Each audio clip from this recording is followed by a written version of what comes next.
chance to hear it, so let her tell it. People on the streets say Sabrina speaks. Tune into the show, she will let you know. Tell all your friends and family.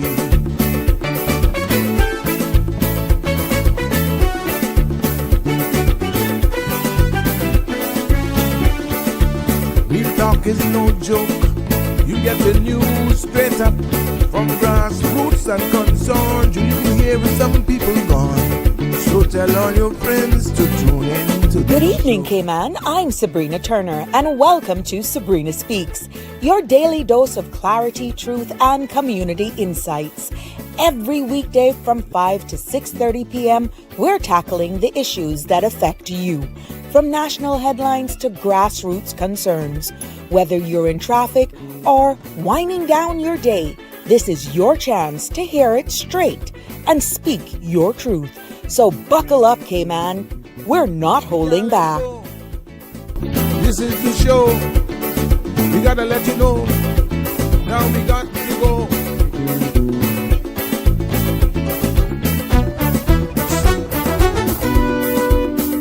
And now here's Sabrina. Well, good afternoon, everyone. Welcome to Sabrina Speaks, voices of the islands and conversations for the world, and the podcast where voices rise, stories unfold, and inspiration takes center stage. I am happy to be here with you, and I call today's episode, it's a Mindful Monday episode. Yes, I am your host, Sabrina, and I'm not only your host, I'm also your neighbor and your voice in all of the noise.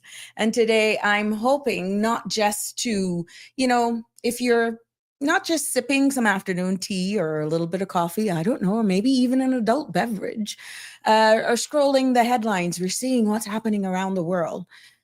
I'm hoping that you will take a pause with me so be able to reflect and really ask the right question. Are we too comfortable? Because while we're enjoying our beaches, maybe even our brunches on a Sunday, our blessings, the Caribbean is shifting, and not quietly.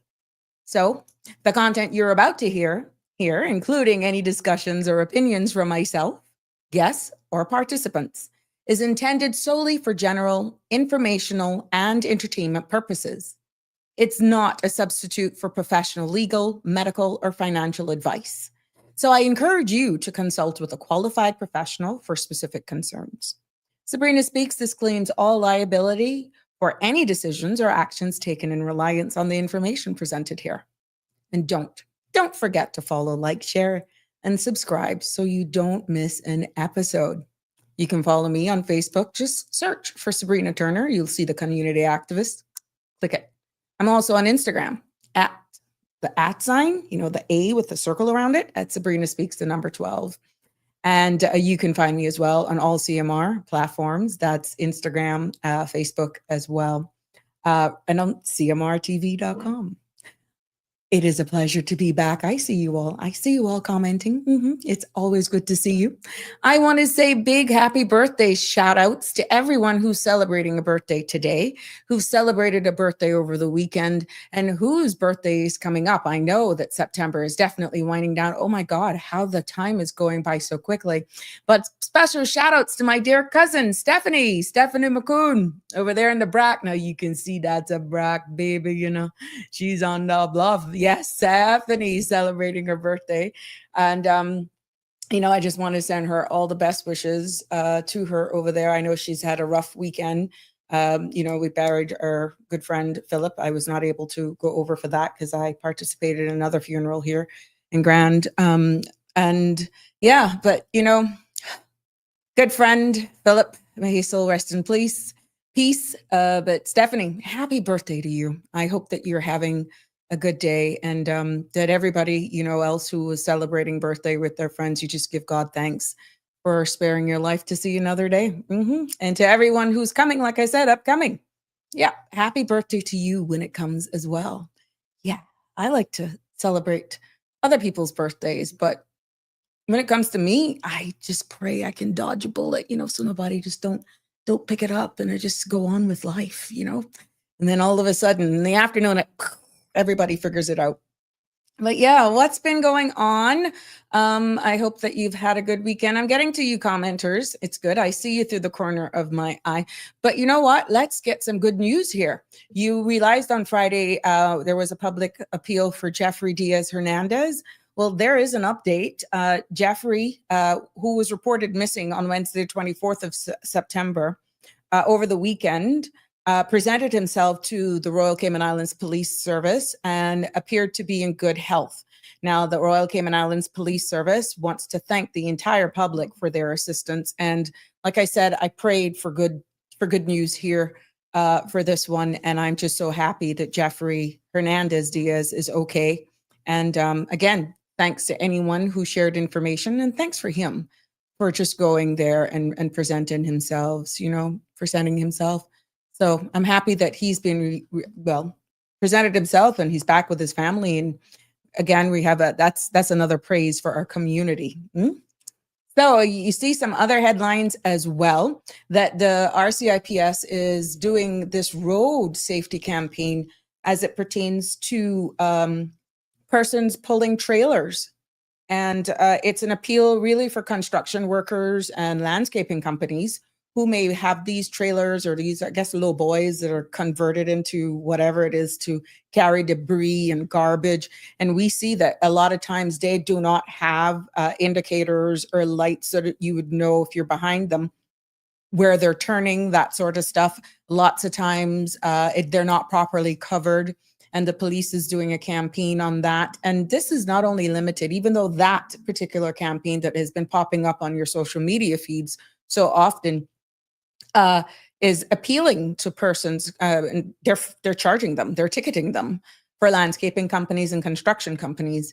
That speaks volumes to all of the other vehicles as well, who either does not have any lights at all, broken tail lights, or one may be working, or they have just been modified with these high fluorescent bulbs. So again, kudos to the police for going out there and at least tackling that. I don't think that their work will go in vain here. It's just a matter of finding these persons. But for anyone in the construction industry, landscaping industry, that appeal is for you, because for true, you're sometimes behind them and you don't know because you can't see the actual vehicle that's pulling this trailer. You don't know if they're going to turn right or left. You don't know when they're braking, which is good, especially when you see these type of vehicles, to stay at a safe distance behind to give yourself that braking room, because sometimes you got to pretty much think or try to predict what they're going to do, because you can't see the brake lights. You can't see if they're indicating. So that's a good strategy there. I'm just going to do a quick highlight on some of the headlines that you can find on cmrtv.com. You notice that there's a BMW recall on a number of different models. And we are seeing that they're being recalled, and we want to do our part with definitely sharing that information with you, definitely here in this space. And I'm going to post, let's see what we can do here. I'm definitely going to post those makes and those models for you, so that you will know which ones are actually up. And so you don't what vehicles BMWs are being recalled. So here we go. It includes a 2020 and 2022 Supra as well. That was interesting. That caught me for a loop, because even though it says BMW, and there we go. So that's that. Those are some of the models that have been recalled in the BMW 2019 to 2022. The BMW Z4, BMW 330i, 2019, 2021, 2020 to 2022, the X3, and the X4 as well, 2020 to 2022, BMW 530i, and the 430i, standard and convertibles, 2021. So it's very interesting what these recalls are doing. So yeah, we want to just keep you up to date here on all of that so that you will make sure that if you fall into this, it's over 200,000 of these vehicles due to a fire risk. And these are those vehicles, those models that are being affected. And owners are asked to park their vehicles outside and away from structures until the remedy is completed. And this, you know how Cayman we import a lot of these, but this is something that if you've even gotten any of these models here in Cayman, we have a dealer here. So we want you to go to actually your dealer and ask the right questions. Now, starting from November 14, owners can verify if their vehicle is affected by scanning their vehicle identification VIN number or license plate number to the NHTSA website. BMW owners can also call the company's recall hotline, and I will also put that 1-800 number up here for you, just in case you are the owner of a BMW. I want to keep it all in sync here. You can call that number for more information. So that's what we have there on that recall. It's been, and hey, public appeal. You know, Miss Romelia. Miss Romelia is known to us in many ways, and this is a public cry out to help for her as she replaced her, tried to replace her vehicle. And this is a charity fundraiser for Miss Romelia. Welcome. We would know that back in June, her van was set ablaze, and we're asking for your help in this community effort. You can see the banking details. We see her goal of $35,000 she's trying to raise. 936-2225 is the number to call for more information to try and help Romelia get back on her feet here. And based on the extensive work in the community in which she helps with seniors and children and the vulnerable, this vehicle is her bloodline in order for continuing in those activities. So let's see what we can do with helping Miss Romelia. Now, that's these stories and much more that you can find on CMR Facebook page and so much more. So yeah, I encourage you to go on there and get all up to date with that. So there we go.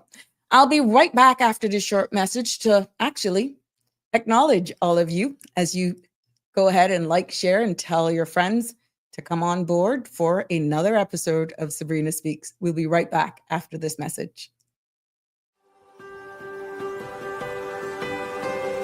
The Ministry of Youth, Sports, Culture and Heritage is pleased to announce that the nominations for the 2026 National Recognition Awards are now open. Nominate individuals and groups who played a key role in developing the Cayman Islands' physical infrastructure. The categories include landmark leaders, infrastructure innovators, and the builders of Cayman. Visit gov.ky/YSCH. Click on the nominate button to make a nomination. Here is a step-by-step guide to fill out the form. Before starting, please read the instructions, the award categories, and the eligibility criteria. Step 1. Enter your personal information and select the award category for the person or group you are nominating. Click Yes to confirm that your nominee meets the criteria. Step 2. Enter the nominee's full name, date of birth, and district. Indicate their current status, whether living or deceased, and ensure you have the current contact information for your nominee and their next of kin. Fill out the submission detail and provide any supporting documents and a reference to support your nomination. Step 3. Review your submission and make any changes by clicking the previous button. When you are ready, confirm and agree to the terms and click Submit Form to make your nomination. A thank you notice will confirm that the nomination was received, and a copy of the application will be sent to your email. Your nomination will be reviewed and considered by the National Recognition Awards Committee, and only successful nominees will be contacted and recognized at next year's National Heroes Day ceremony. The deadline to make a nomination is October 15.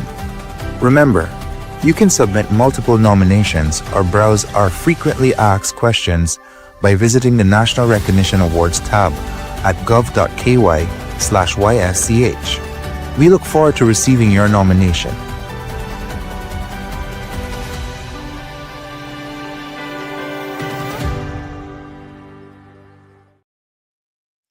Welcome back to Mindful Monday. Yes, it's this episode of Sabrina Speaks right here on CMRTV.com. And if you've just joined me, we're exploring the quiet unease rippling through the Caribbean. I'm going to aim to go from immigration reform here right at home, again, because this has presented itself to me all weekend, to growing tensions between Trinidad and Venezuela. It's a moment to pause, reflect, and ask. Are we too comfortable? So I encourage you to participate in this discussion, 936-8255. It's me, you, me and you. It's me and you today. And as we unpack what this means for Cayman's future, the potential risks, and keeping us in the know, there's no sense of us hiding or not being aware as to what's happening. And I feel that it's important for us to discuss these because it's happening right here on our doorsteps. And we can't keep our heads in the sand. And this is by no means to fearmonger. Anyway, it's just a matter of keeping the lines of communication open. And maybe you weren't aware. Good afternoon, Connie. How are you? I hope that you're having a good Monday, that you must be got off of work early. Hi, Sonia. It's good to see you. Good evening, my dear. Damian Henry. Good evening. I saw your email, and it's not as easy as you think to respond. And without a letter, my dear, it's hard. And that's not something that I do, but I will respond. It's very deep. So yeah, thank you for your email. And without a letter, you're flying in the blind. You have a right to get a letter, but you know what I'm talking about. Hi, Jasara. Hi, good afternoon. Yep. Connie, true. And sometimes they're speeding. Yes, that is, I guess, about the headline with these vehicles pulling these carts and low boys and so forth. So there we have it. Miss Rose, welcome. It's always good to see you. And good evening, Marshall. Thanks to everyone who is tuning in this evening. And I'm hoping that you will stay with me, and not only stay with me, but participate in the discussions. It's one thing of bringing subjects and topics here, but how do I know where you're thinking, what you're thinking, what's bothering you? What are things that you want to ask? You can easily send me a WhatsApp on the same 936-8255. I'll do my best to try and answer it. Or if you want to participate in the conversation, you want to do that live. 936-8255 is the number to call. I want to make sure that what we bring here is sound. It does take time. It does take me having to be in tune with what's happening all around us, and definitely keep an eye on not only what's happening locally, but also what's happening regionally and international. It was so heart-wrenching or heartbreaking yesterday when I turned on the TV and saw where yet again there was another incident at a Latter-day Saints church in the United States, where it was a 40-year-old ran their vehicle into the front of the door, set the church on fire. They're still, from what I'm gathering, and I stand to be corrected, whether or not there was a suspicious, what appeared to be an explosive device, and there was one person that was shot or dead. And then later on, they found about 3 other persons, to a total of 4 up to when I'm delivering this. Now they're expecting more casualties, including children. What does that say? Not even safe in church anymore with what's happening. And of course, this is ongoing investigation there in the United States. And we're seeing it trickle down. It's like there's one incident after the other when it comes to hate crimes. It's just so much unrest that's happening in the world, and hence this topic today, and the uneasiness amongst our own and those who are living amongst us. What's happening, the political climate that we're feeling and we're seeing here in the Caribbean, and people are being vocal. That's one good thing. And does it even question our sovereignty? Yes, we are a British overseas territorial jurisdiction, and which means we are owned by the UK. There are others that are owned, with other you have the CARICOM, that they're independent and that sort of stuff. And I told you all that I wanted to one day just bring up the topic of national security and just break it down so that you'll know exactly which countries are ruled under what flags, that sort of stuff. I think that will come in addition to a story on Sunday trade. I will more than likely do Sunday trade tomorrow. I will more than likely do a Sunday trade. I have gotten a request for that. And Shaka Zulu, I haven't forgotten you. It's just a matter that sometimes these topics requires not only just me coming here and speaking on it, but without feedback and participation from you all. Many a times it just looks like it's me. And many times the message is misread or sometimes misunderstood. But I want to thank the persons who have seen me out when I do go out and have thanked me for the sobering conversations and discussions that we've been having on this platform. That actually motivates me and inspires me, because sometimes I'm wondering if it's actually getting home or if I'm possibly misread, misunderstood. But from the most part, what feedback persons have been giving me, they're liking the topics that we have been bringing here, the fact that I'm able to bring on a diverse guests where different age groups are concerned, and that will continue. But it does make a difference on certain subjects, like how I had Miss Joy on. I had Mr. Roy Borden as a former MP, member of Parliament, legislative then those days. And there's just certain topics that it's best when you have somebody to come on. I do plan as well to have on someone to speak about the banking. We've explored the whole real estate market, and I'm hoping now to get all of those together after we do the banking segment, to get all of those around the round table so that it is brought to you in one package, and then it will all make sense as to where we're going. So this weekend, I've received a number of messages in regards to the uncertainty. This is something that I brought up, and I said, guys, I brought up this topic on my show in regards to the uncertainty of what's going to happen with the immigration reform. And right now we can see the temperature on the ground almost feels as though we are a society that we're divided. This topic is very topical. It's very emotive. It's very sensitive in a sense where we are charged with making sure that we have immigration policies and legislation that protects who we are as a people, that creates a fence or security mechanisms where it enables every Caymanian to be able to gain employment, not be blocked because of a system or where these glass ceilings are concerned. And some of the questions are like, who gets to stay? If I break now, if I do my rollover now, let's say I'm rolling over in 2026. If I go now, if I don't renew now, would I be impacted with the proposed 2-year rollover? That was one of the questions that keeps coming up. And I says, I can't answer that question at this time because we don't know. It's only a recommendation. These are just conversations that are being had until it's tabled on the floor of Parliament. And right now it should be still in a consultative phase with the public. How are you able now to provide that feedback when we're hearing that it's not clear as to what could be? But then you're hearing all of those, just go, all of the foreigners just leave. We're growing too fast. There's not enough space here for our Caymanians to return back from school. It's like they're being blocked. Who stays, who goes? How will the rollover be impacted? Do we know for sure if it'll be a two-year stay before we come back? These are some of the questions. And then it's questioned, well, then are they going to favor certain people based on certain industry? Who gets to come? Who gets left behind? Will it be everybody then should go as a special caregiver? Should we all look then into that industry?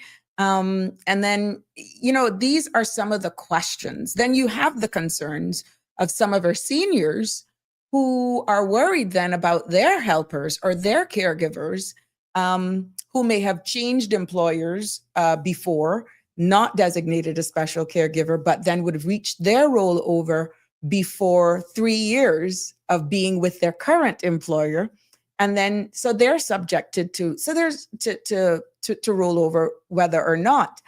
So these are some of the questions that I have gotten from a number of my seniors, persons whose kids have seen me, and they're asking these questions.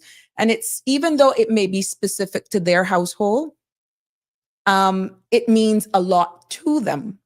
And this is why the word or the term, it's a delicate balance, in all honesty, is quite frequent in this conversation for this specific topic.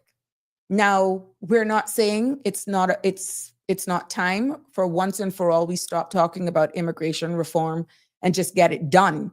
But it's how it's done and what industries is it going to be phased. And I'm hoping, which is what I keep repeating to people who are coming to me, they're still in discussions. They're still in discussions. And nothing is written in stone. A lot too are concerned about the 22 years before one can acquire Caymanian status. And, that is something that is there at the forefront for Caymanians, and even spouses who are married to foreign nationals are questioning. Caymanians who are married to foreign nationals who may be reaching close to that time where they would be eligible, let's say in the next year and a half. If this comes through, it all depends on when the law, if it is passed as proposed, it all depends on when the law takes effect. Will there be a grandfather clause, meaning would it affect a certain set of people who have been here for X amount of years or whose application is already pending? They will not be impacted. They would still be considered under the current legislation. These are all of the questions that are still out there. I encourage people, though, that if they're having any virtual town hall meetings or any community meetings, to go ask the right questions. And, it has gotten to the point that person says, I feel like I'm an outsider in my own country, or that the future right now is so uncertain, I don't know. I was reached out by 2 persons in the UK, young persons who migrated over there and are looking to come back. And now what is on the forefront of their minds is what's happening in the region. And that was another concern as well for instability.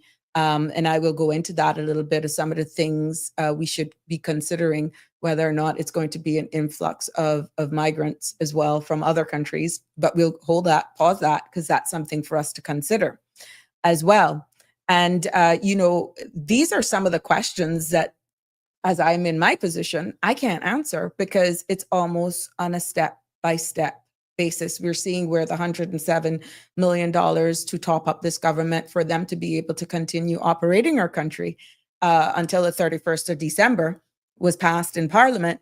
That's one element, but it was only eight areas that were actually focused on. What about the other areas that persons are saying, well, the housing issue and access to affordable housing, how are we going to deal with banks? There's just so much things that is swirling around people's heads, and which is why they're feeling a bit detached from their own country. It's like they're saying they don't feel a part. How can you answer those questions when you're seeing what's happening with our youth? We're seeing what's happening with the young people around the world. We're seeing the height in escalated crimes and mental health issues and all that sort of stuff. Is it that we're taking on too much instead of just providing an outlet, speaking out? Or is there fair? These are things that will impact the well-being and quality of people's lives when you're actually in your own world, in your own bubble. You're impacted by environment, policy decisions, hardships, just like everybody else, but remaining silent and not having an outlet to voice your opinion, which is what we try to do here as we educate and inform and keep you up to date of the realities. Is it too much? Some will actually say it's just so much. I don't even want to turn on the TV anymore, because when I see what's happening around the world, and then I look here, I can barely put food on the table or to pay the utility bills.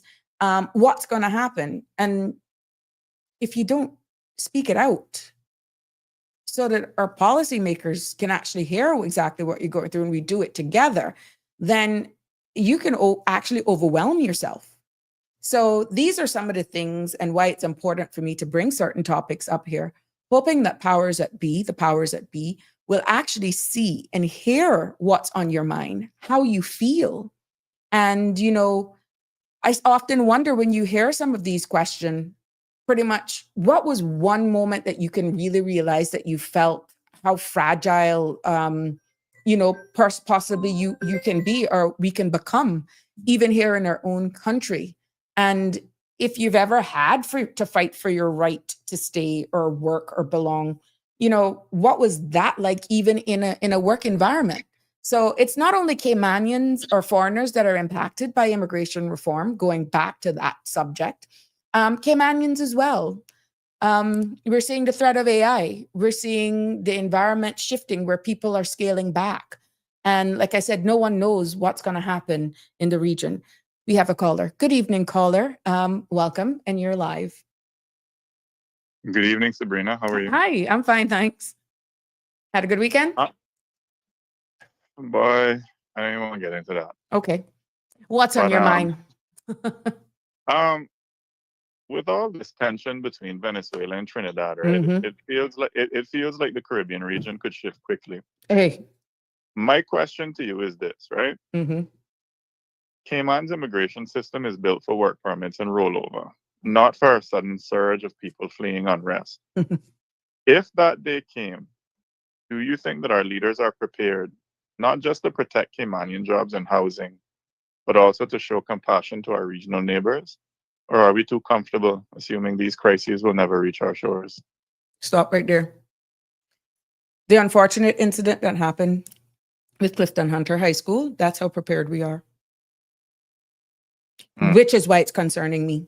We have never and would have never, ever thought of something like this happening in the Caribbean. I mean, you're talking about an outright on possible war. And are we prepared? Which is why I'm saying, are we too comfortable? This is not to undermine our leaders, but are they, with everything that's happening now, and we understand the power of social media right now, it's not that people aren't talking about it. But what does leaders mean to you in times of tension? And are we seeing it?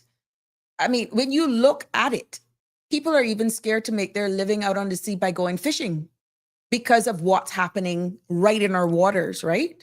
And is this something that our leaders are talking about?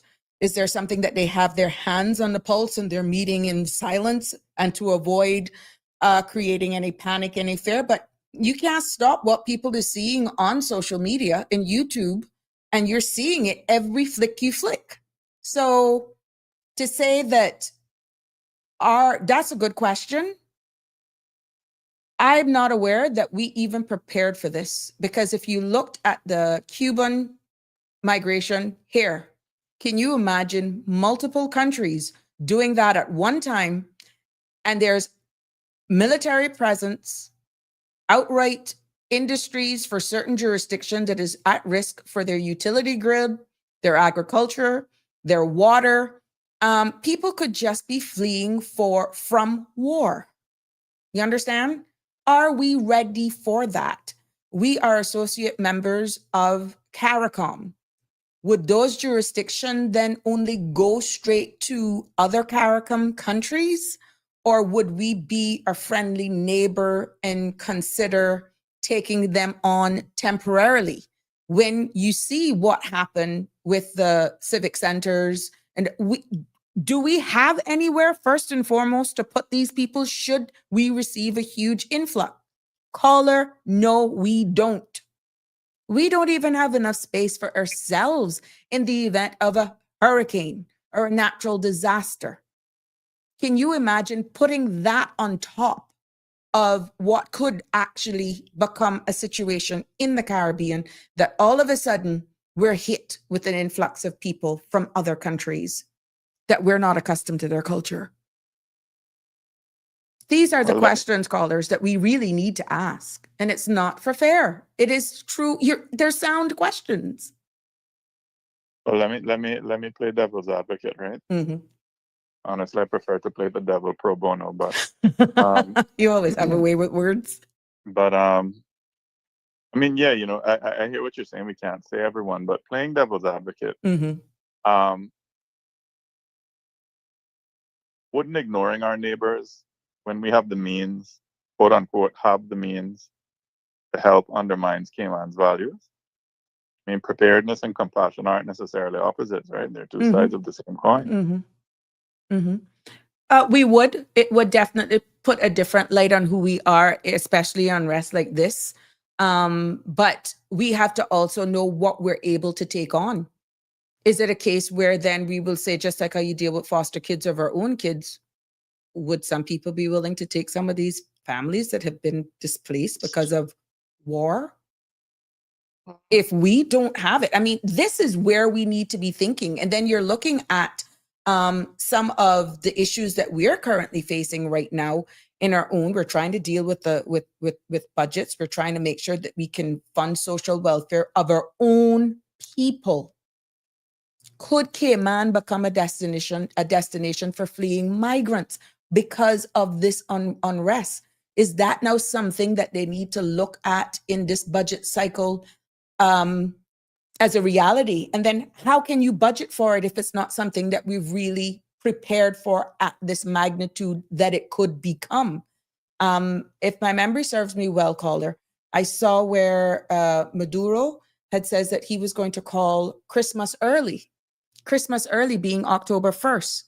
What does that mean? Because it's a happy time. What does it mean after October 1st? And for how long will they be celebrating an early Christmas for? And then we're seeing Trinidad. No, it's there. He's saying he's going to celebrate Christmas early. What does that mean, guys? What does it mean? These are not conversations or statements that are not in the public's domain, yet we are here strategically located. And we realize the fear of even those in Trinidad. We have a lot of people here from Guyana. We have a lot of people who are amongst us here from Trinidad. You understand? So we can't play a blind eye that these people mentally, emotionally are not going to be impacted by it. And then you look at it, world leaders, are they then having a different conversation amongst themselves versus when they present to their people? Is it two different languages? Because what you're seeing is unrests and based on two different parties, but yet there's a bigger geopolitical warfare at hand. Are we missing it, caller? Are the people missing the bigger picture at play? Is it? Well, go ahead.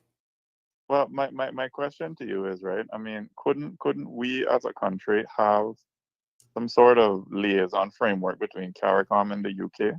We That we have do some as sort of direct associate, line? yeah, as associate members, we do. However, something of this magnitude, we don't only speak for ourselves. That's where the governor then steps in, and I guess this is where there will be extraordinary meetings of national security will be called or could be called, and then of course the budget up to when I left EMIT office. The governor herself does not have a budget line, so she would depend largely on the cabinet and more than likely Home Affairs.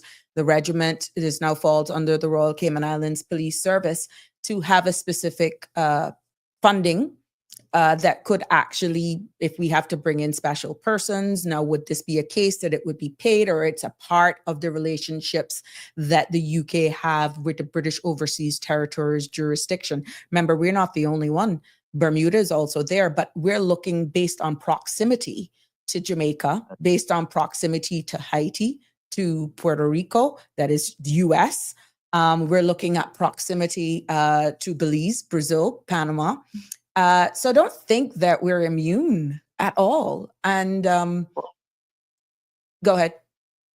No, I'm listening to what you're saying. Couldn't we sign either agreements or memorandums of understanding with Jamaica PCI, BVI, Trinidad, so that if trouble spills over, we're not just standing alone?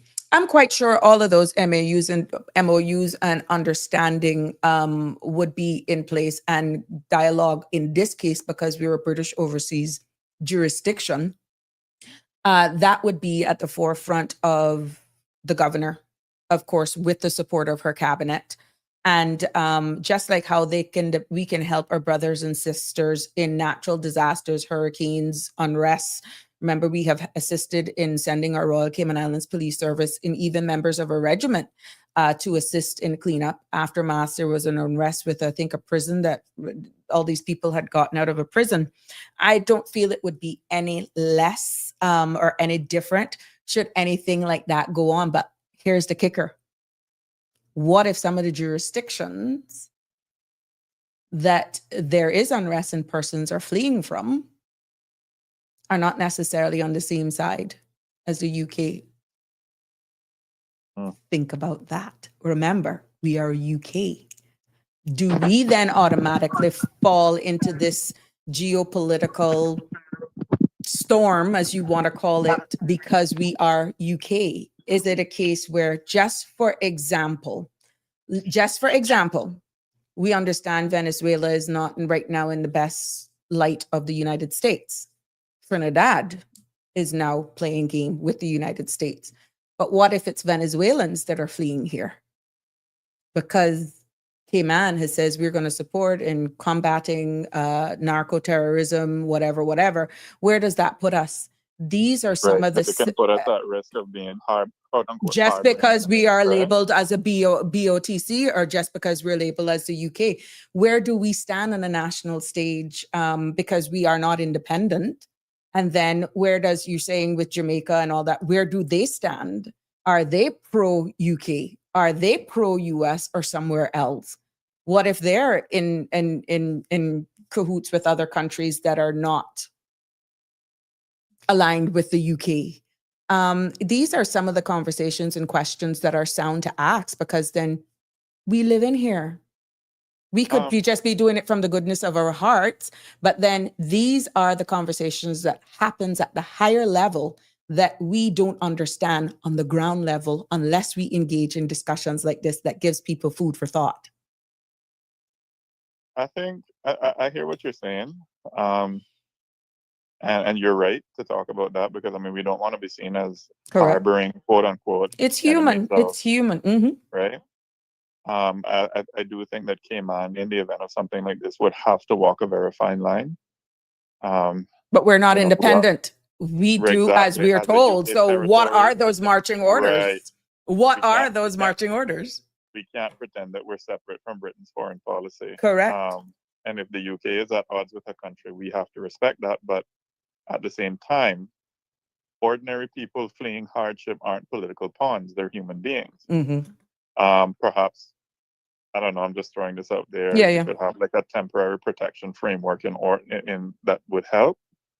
I think it would let Cayman give short-term shelter and basic rights without making a political statement about the regime they're fleeing from. Mm-hmm. We'd still vet carefully for security, but it means we don't turn our back on people in need. But caller, let's be honest. Look at the sheer size of the Cayman Islands.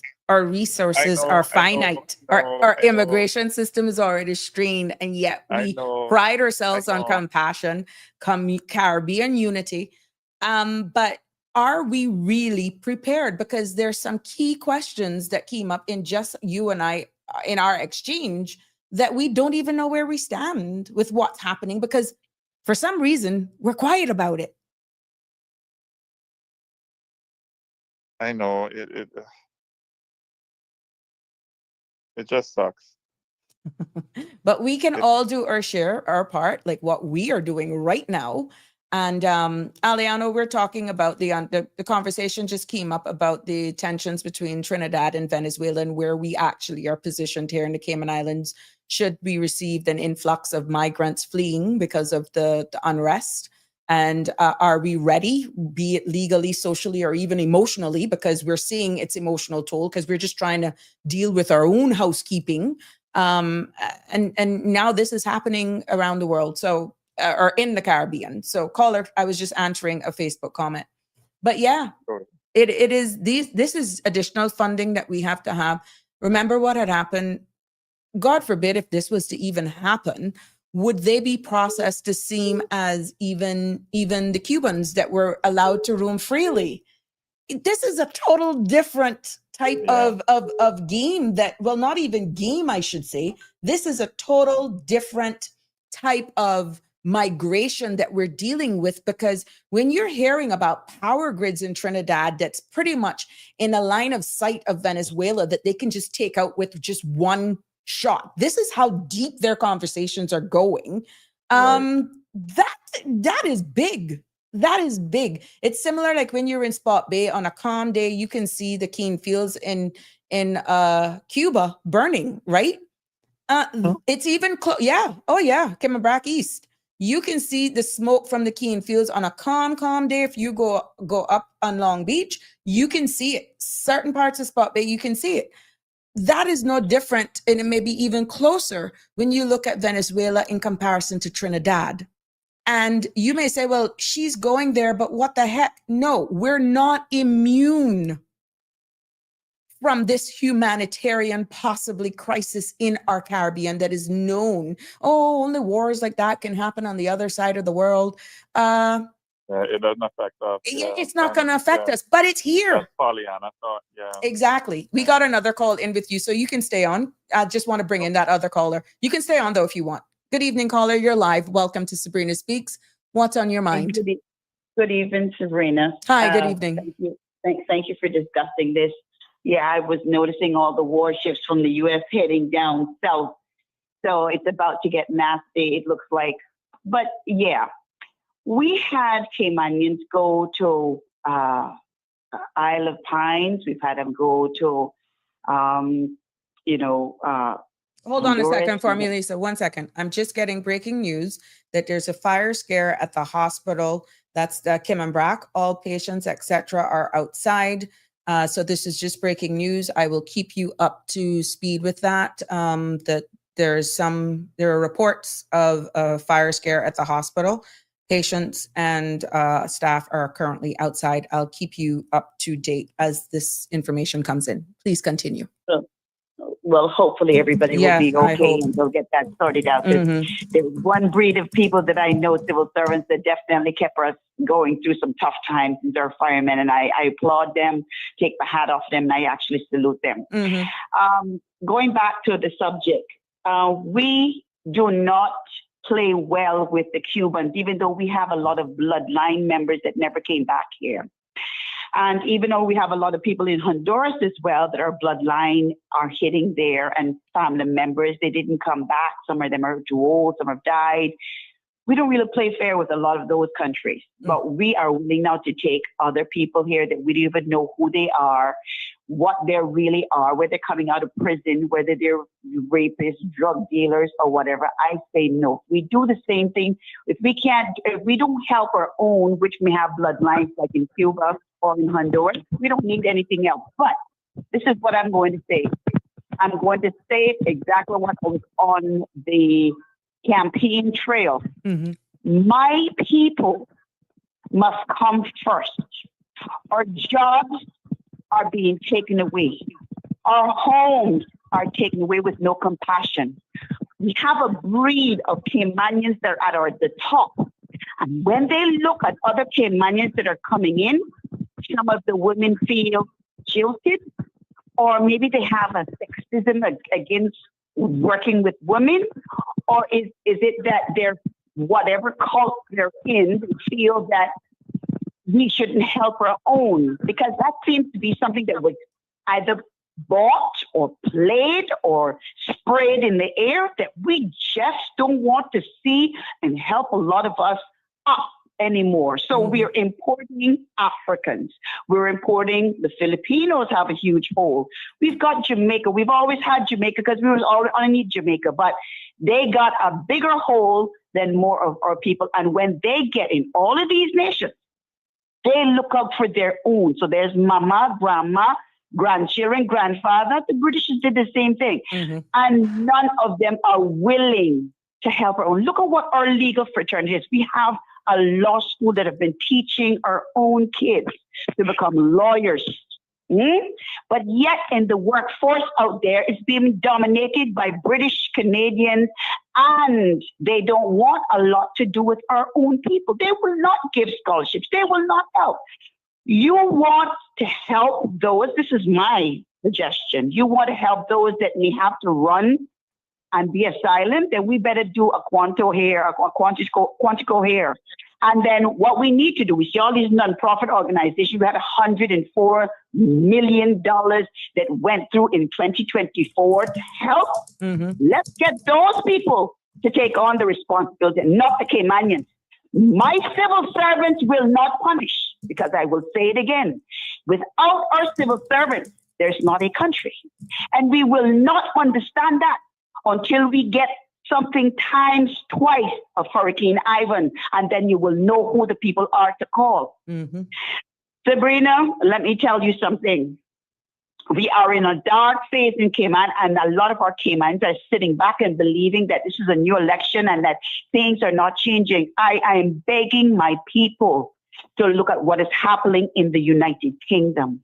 I am begging my people to educate yourself on what Qatar is doing around the world.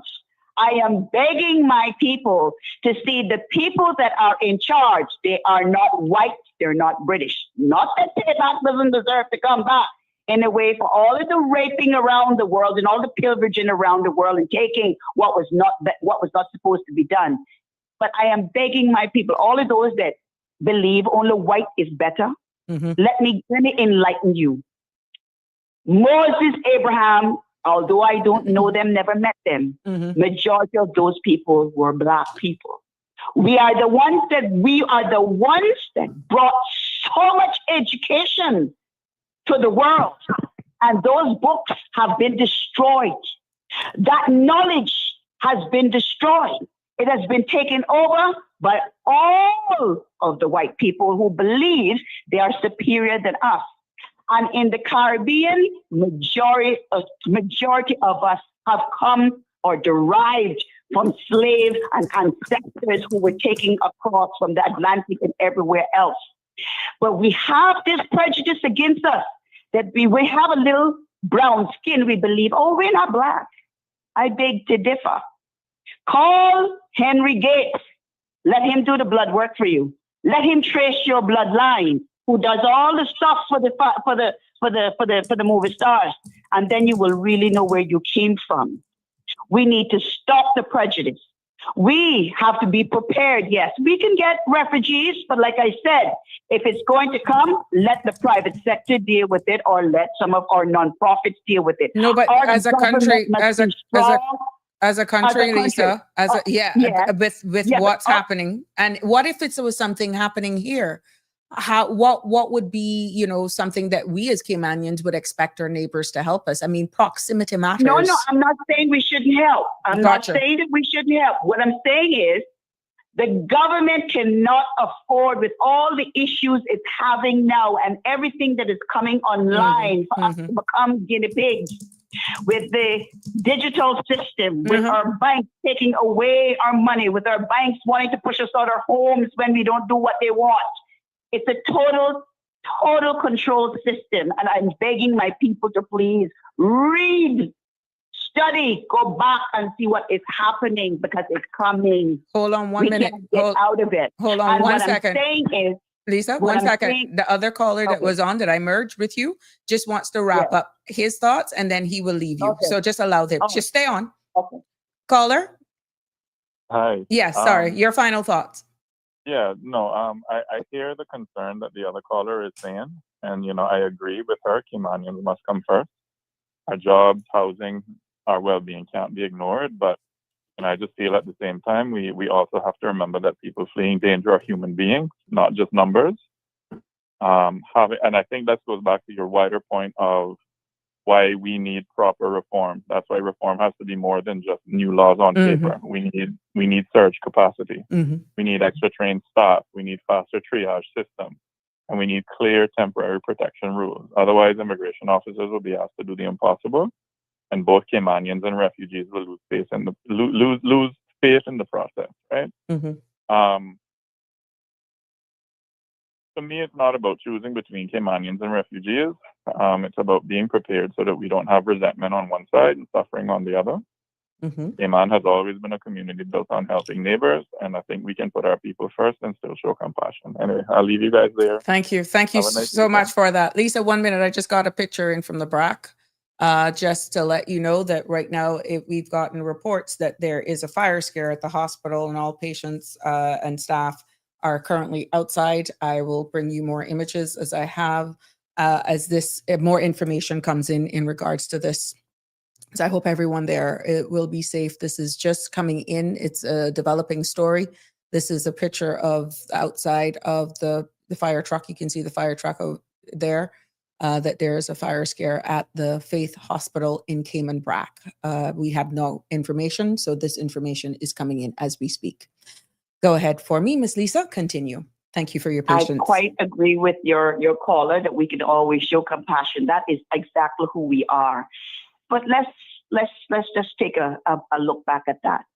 When we arrive at our airport, what language and what dialect we hear? Let me make you hear one, because I was married to a couple of them, but let me just state ya. Awagwan.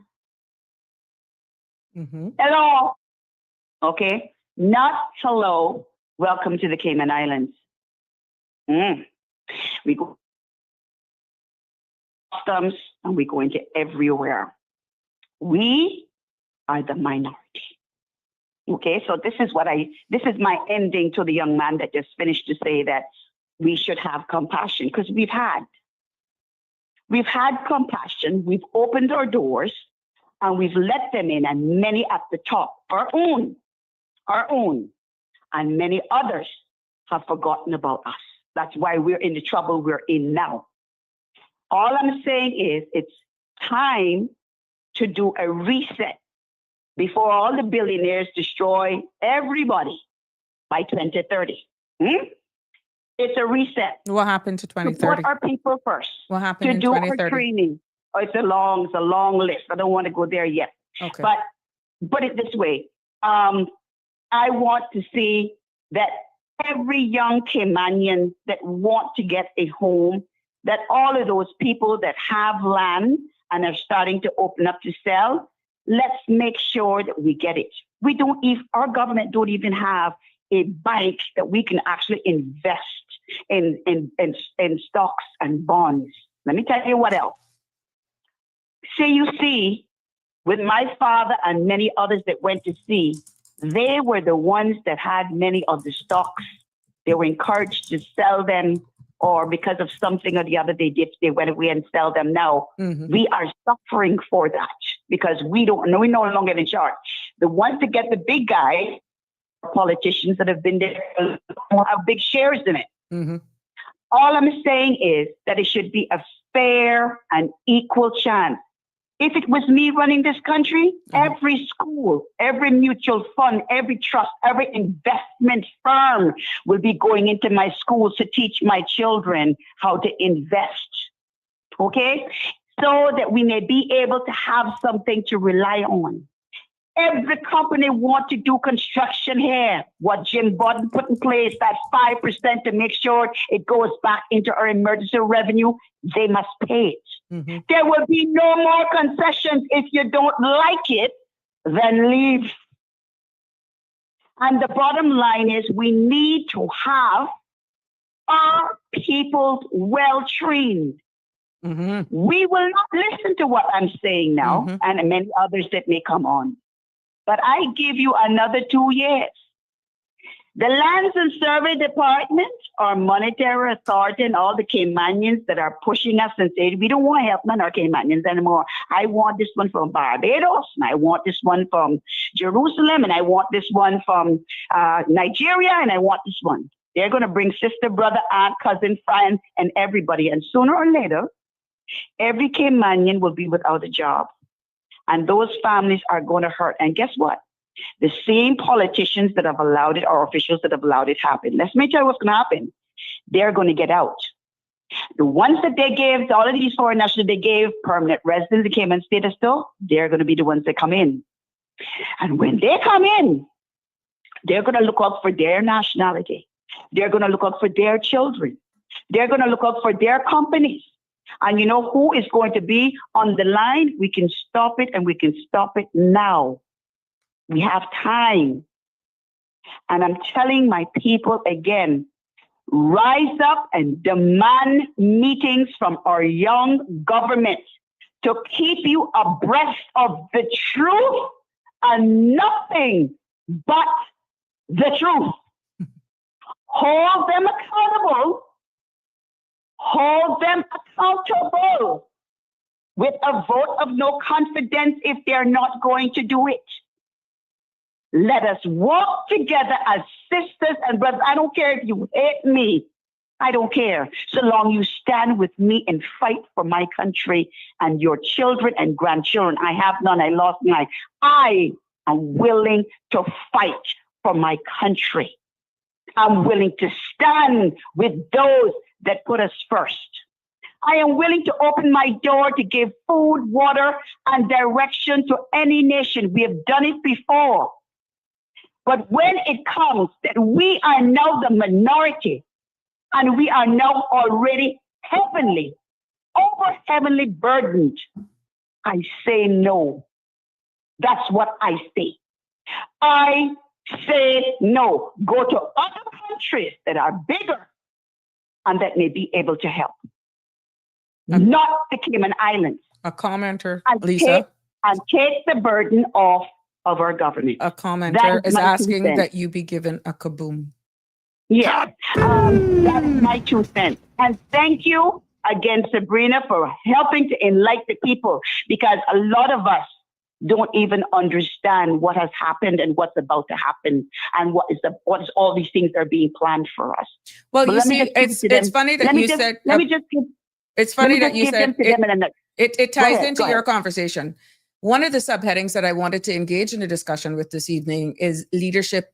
Is leadership and mixed, or is there messaging mixed or no messages at all? Which is why some of their diplomacy, while the community is almost in silent chaos, you're bringing it up here. And I'm quite sure not everybody would appreciate the fact that we're actually engaging this, because they're saying, what the heck are we who cares about what happens in Venezuela? Who cares about what happened in Trinidad? We should care. We should care.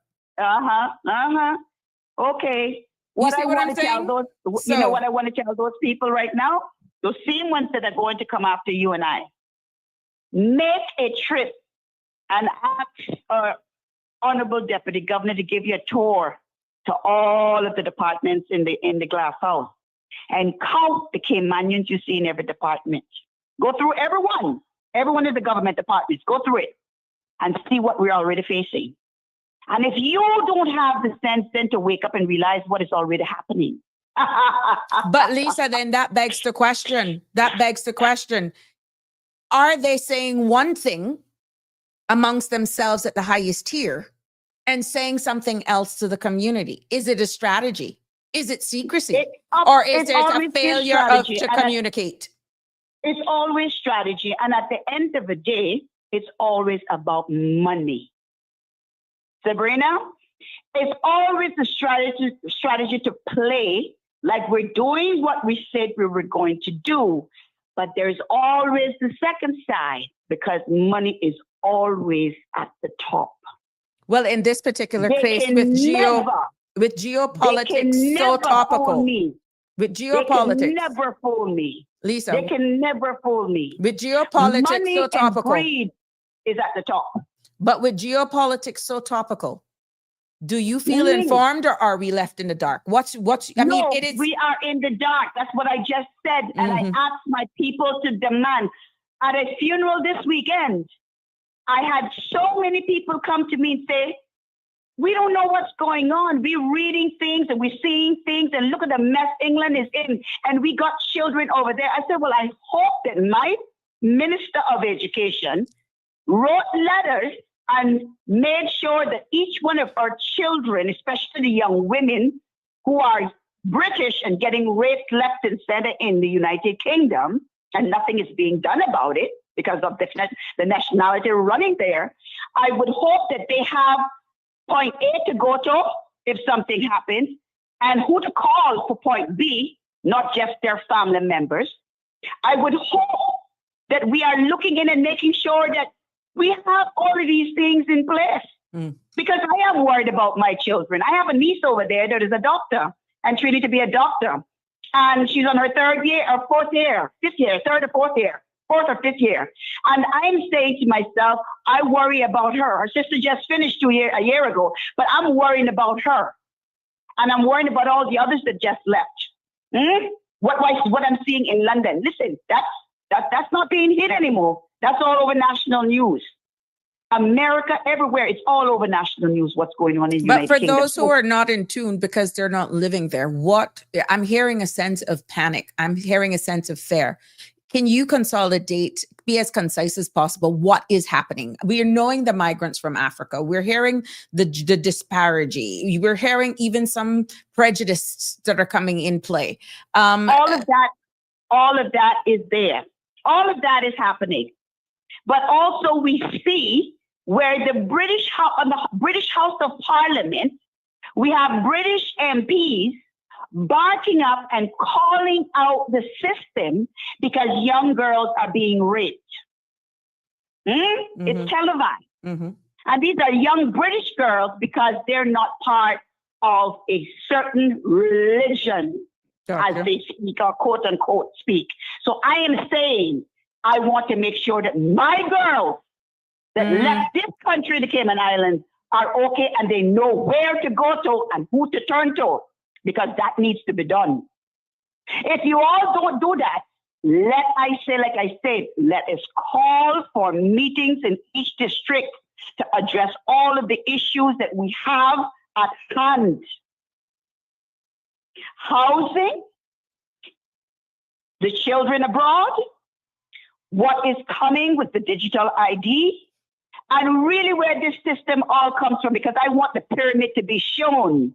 The total control pyramid that started way, way, way back. Who decided that we should now go back into the same rat hole and cages after we've worked hard for freedom, and to take away everything for us? Everything. But what would you say? What would you say to those people who are saying, "Look, this is the way we're going"? How And I say that change comes. Both sides need to be. Change comes. Well, let me tell you what I say. Let me tell you what I say to the politicians that I think they're weak. If you're weak, step aside. Let a woman come and do the job. I'm willing to do it. Give me a chance. And many others, women that will do it because men are weak.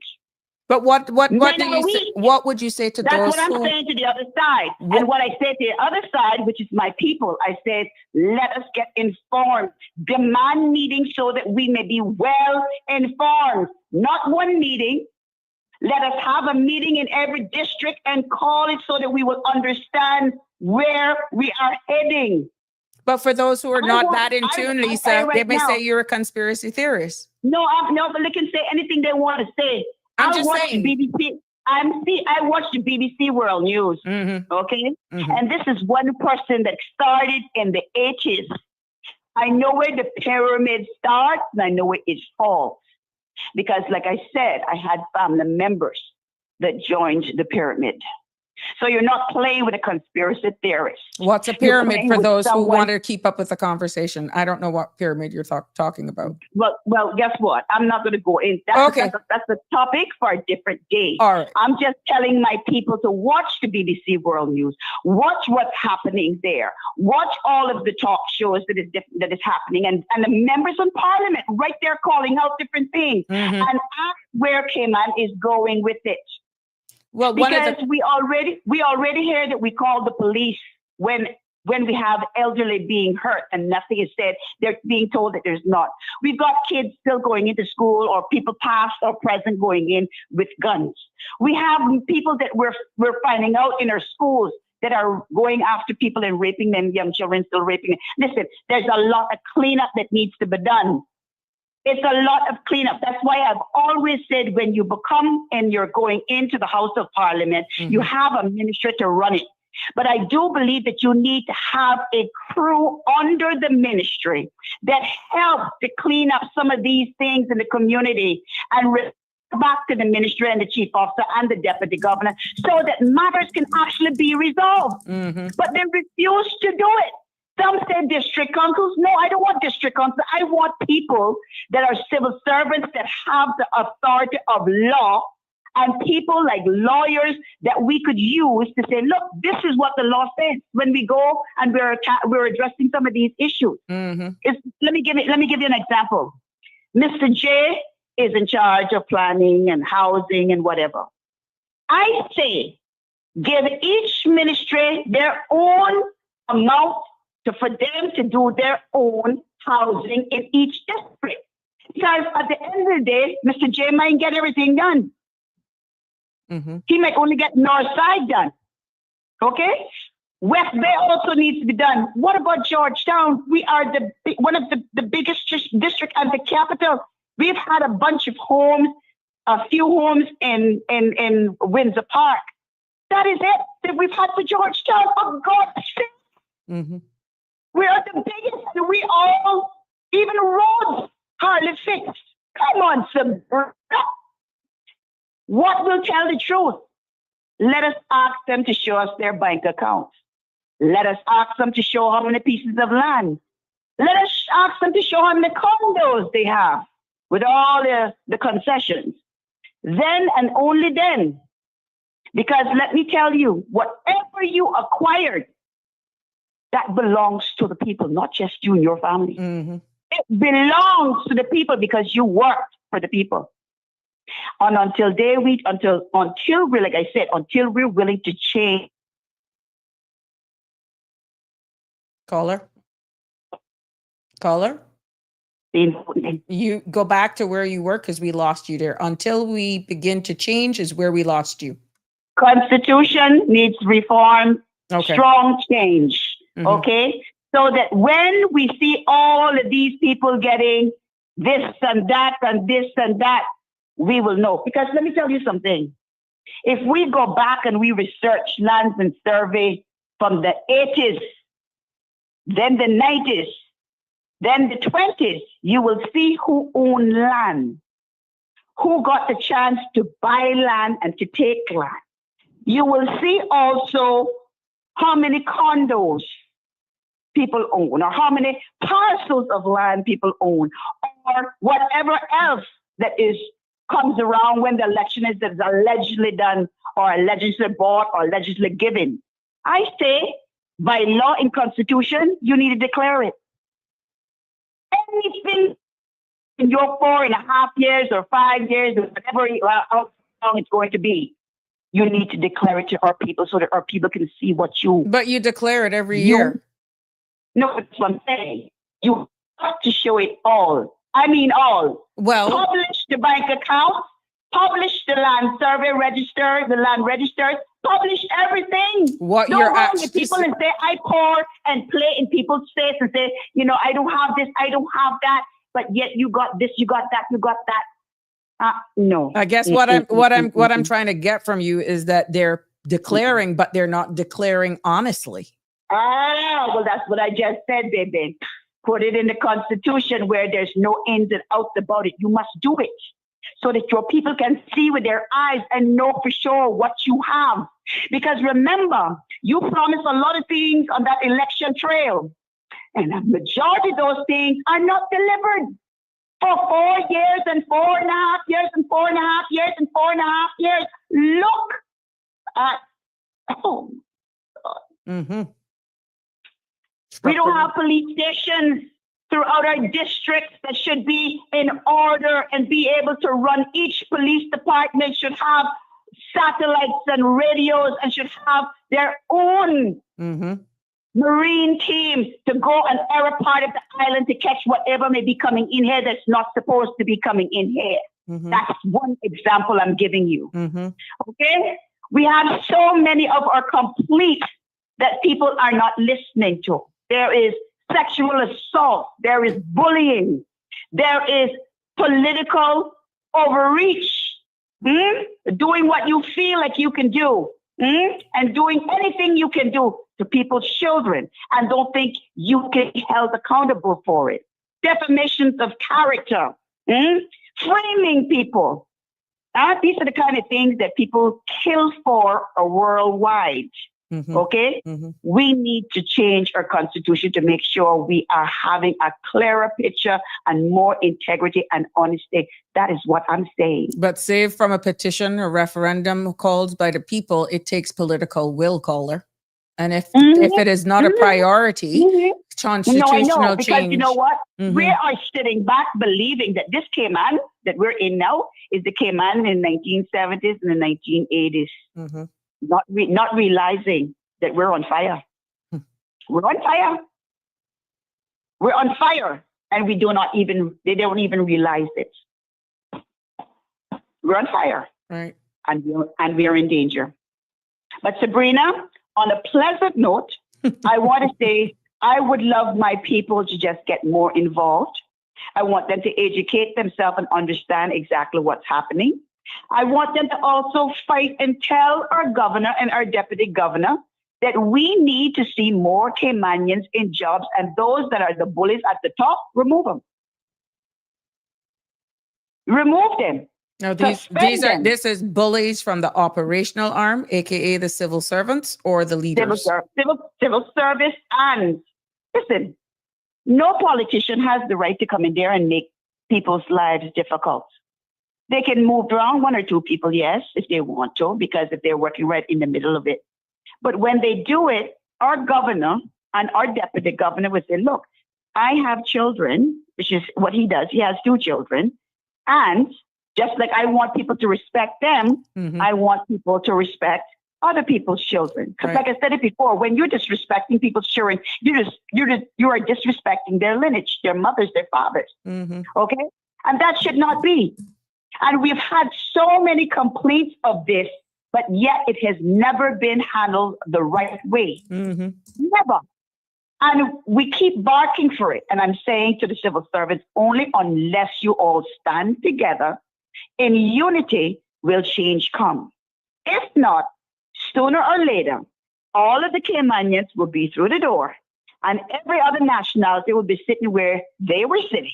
And then they're gonna make a big mess. And then hold on, they're gonna believe that a person who comes and tells them every 4 years, we can do this, we can do that. Don't they understand what lip service is? Do they understand what false promises are? Do they understand that women, when they flee from all of the slaves of slavery that happened back in the day, most of those people that were ruling were queens. Women that were queens, and they were black, not white. They were black queens who held their countries together, their teams together, and made sure that people ate, made sure that medicine came to them. It didn't all go to this one and that one. It made sure that everybody was looked after. And until the Cayman Islands and the Caribbean understand that on a whole, we are always going to, Cayman is going to always be left behind, because we've got so many of us that is kind of half beige skin or little fairer skin, and they believe they're white when they really are black. And until we understand really what is going on and they still wake up, it's going to be a sad day for our people. We are on fire, Cayman. Understand what I'm saying to you. Politicians will tell you what they think you would like to know. And here, you must do your own research. You must understand how everything works. I'll give you another example. We have R.F. Kennedy, and the Kennedys have faced dramatic tragedies throughout the years. And one of them that are left have been fighting. Is he perfect? No. But he's the first one that I see, and with the action that he has taken to fight to ensure that the food, the cereals that Kellogg's produce, the coloring, the food that is being poisoned with injections, and everything else. This man is fighting every day to uncover, unravel, and let people know. He's there in part, listen to all his messages on the floor. You will see others that have been, a young woman too, another young lady who took on Kellogg's and said, look, we import everything in this. We're losing and health. Right. Okay. These people get paid many salaries. Are they under bondage not to ensure that we are getting everything and it is healthy? Produce, I understand from everything that I have read, nothing is really organic because it's shipped from here to there. But if you want to get the closest to organic, you have to buy the fruit, vegetable should be in 9. We get 3 and 4s. 3 and 4s, and many other products. Who is the watchdog that's making sure that the cancer does not continue to spread, that everything that we're eating is really true and clean for us? Who is the watchdog? I want to know, because I know that we should, and we should be making sure that we're okay. Haven't our country not seen enough of cancer raging like the waters out in the ocean? We can't get a finger on the pulse because some people don't want a cancer registry because they feel that's in breach of their confidentiality. And as long as those young people continue to stay silent and don't start taking up for their grandmother, grandfather, brother, sister, and mommy and daddy that is at the workplace, we're in trouble. I'm going to ask you to wrap up with me, my love, because yeah. All right. All the best. Thank you, Lisa. So much. Take care. You're in tune to Sabrina Speaks. Yes, it has been a very engaging conversation. That was Lisa that was speaking. A lot of you were asking if it was Miss Sarah. No, it was not. She pretty much had a lot to say. And you may have heard me asking about what's the big 2030. And you would see one of my commenters for saying hashtag 2030. And that is the Sustainable Development Goals 2030 that is put on by, what they want to reach for the planet to end. And the 17 goals are no poverty. Second goal is zero hunger. Third, good health and well-being. Fourth, quality education. Fifth, gender equality. 6, clean water and sanitation. 7, affordable clean energy.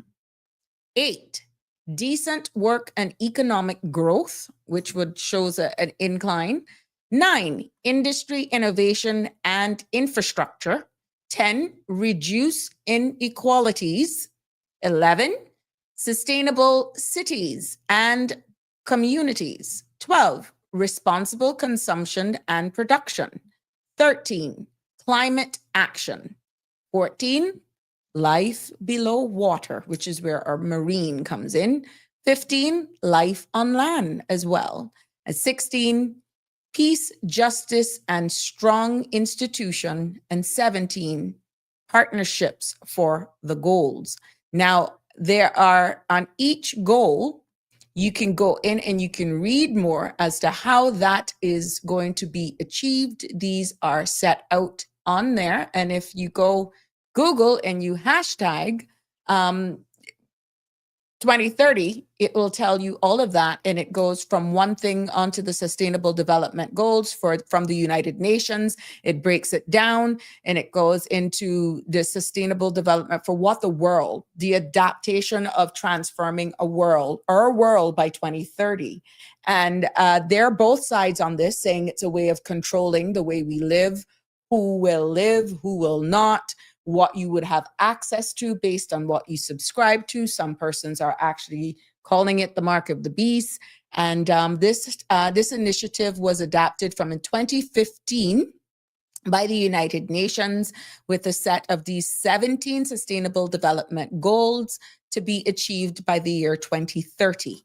Again, this space is to educate. A lot of people, when they saw the little emblem that looks like a round circle with colors, they thought that it was for the LGBT community. No, each color represent the 17 goals, and each color is unique for what that is. Now, these are the questions with sustainable development. Their aim is to provide a global blueprint for ending, as we said, poverty in all 17s and protecting the planet and ensuring well-being for all by integrating economic, social, and environmental progress, with the year 2030 serving as a deadline for action. Now, deadline for action, what does that mean? Is this and will this, what role does the Cayman Islands play in this? Is this why we have a Ministry of Sustainable Development?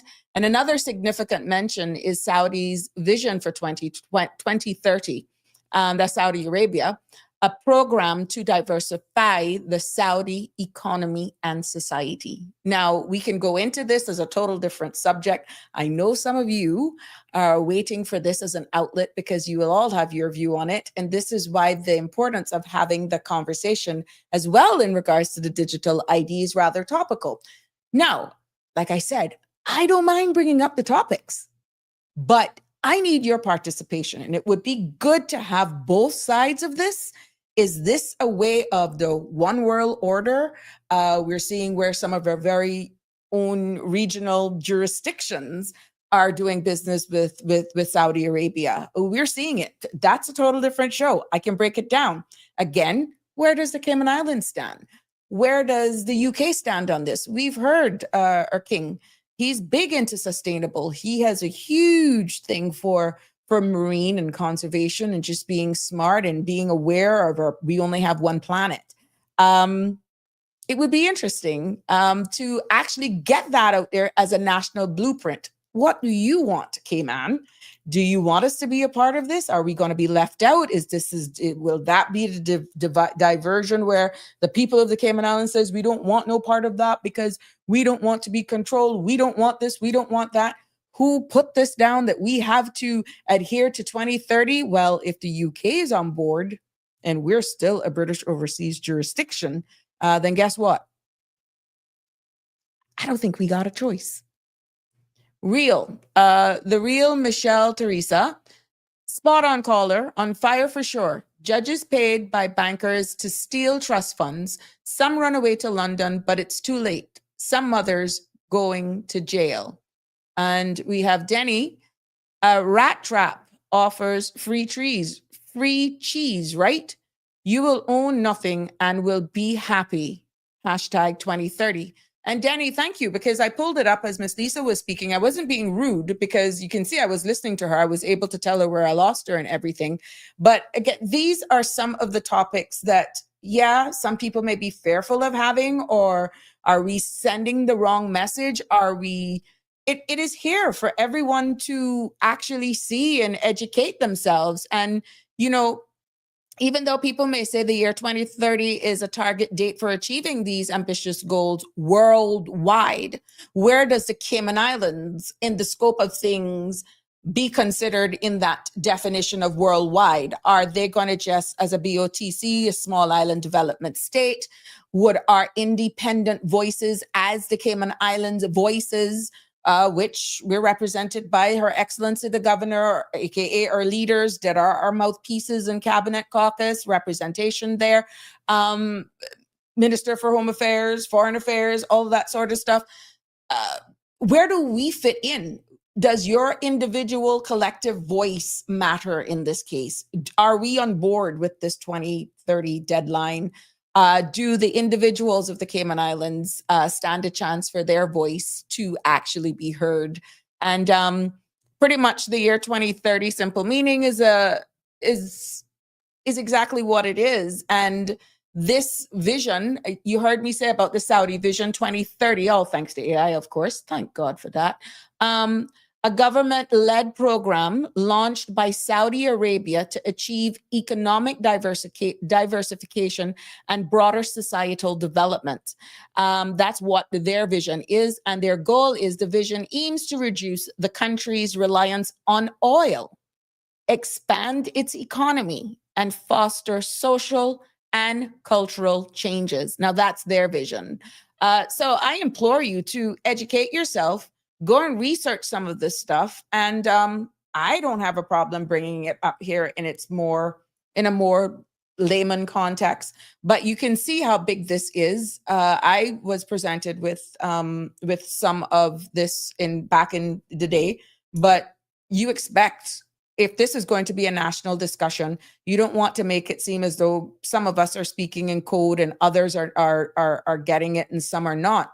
I think it is the responsibility of the people to ask of these questions of their leaders. Maybe you may hear it here this evening and say, well, what's Sabrina talking about? What Miss Lisa was referring about, what Danny's talking about 2030. Yeah, I hear all about the sustainability, but I thought it was just making sure we can get to electric cars. I thought it was all about the regen project and all that sort of stuff. This is a worldwide thing. Maybe this conversation, this discussion today, how do you connect the dots? Read up on it. And this is a worldwide initiative.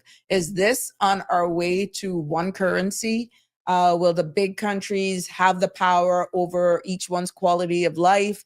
The way we look at cash, liquid, versus how we deal with digital cryptocurrency, is that going to take a different identity come 2030?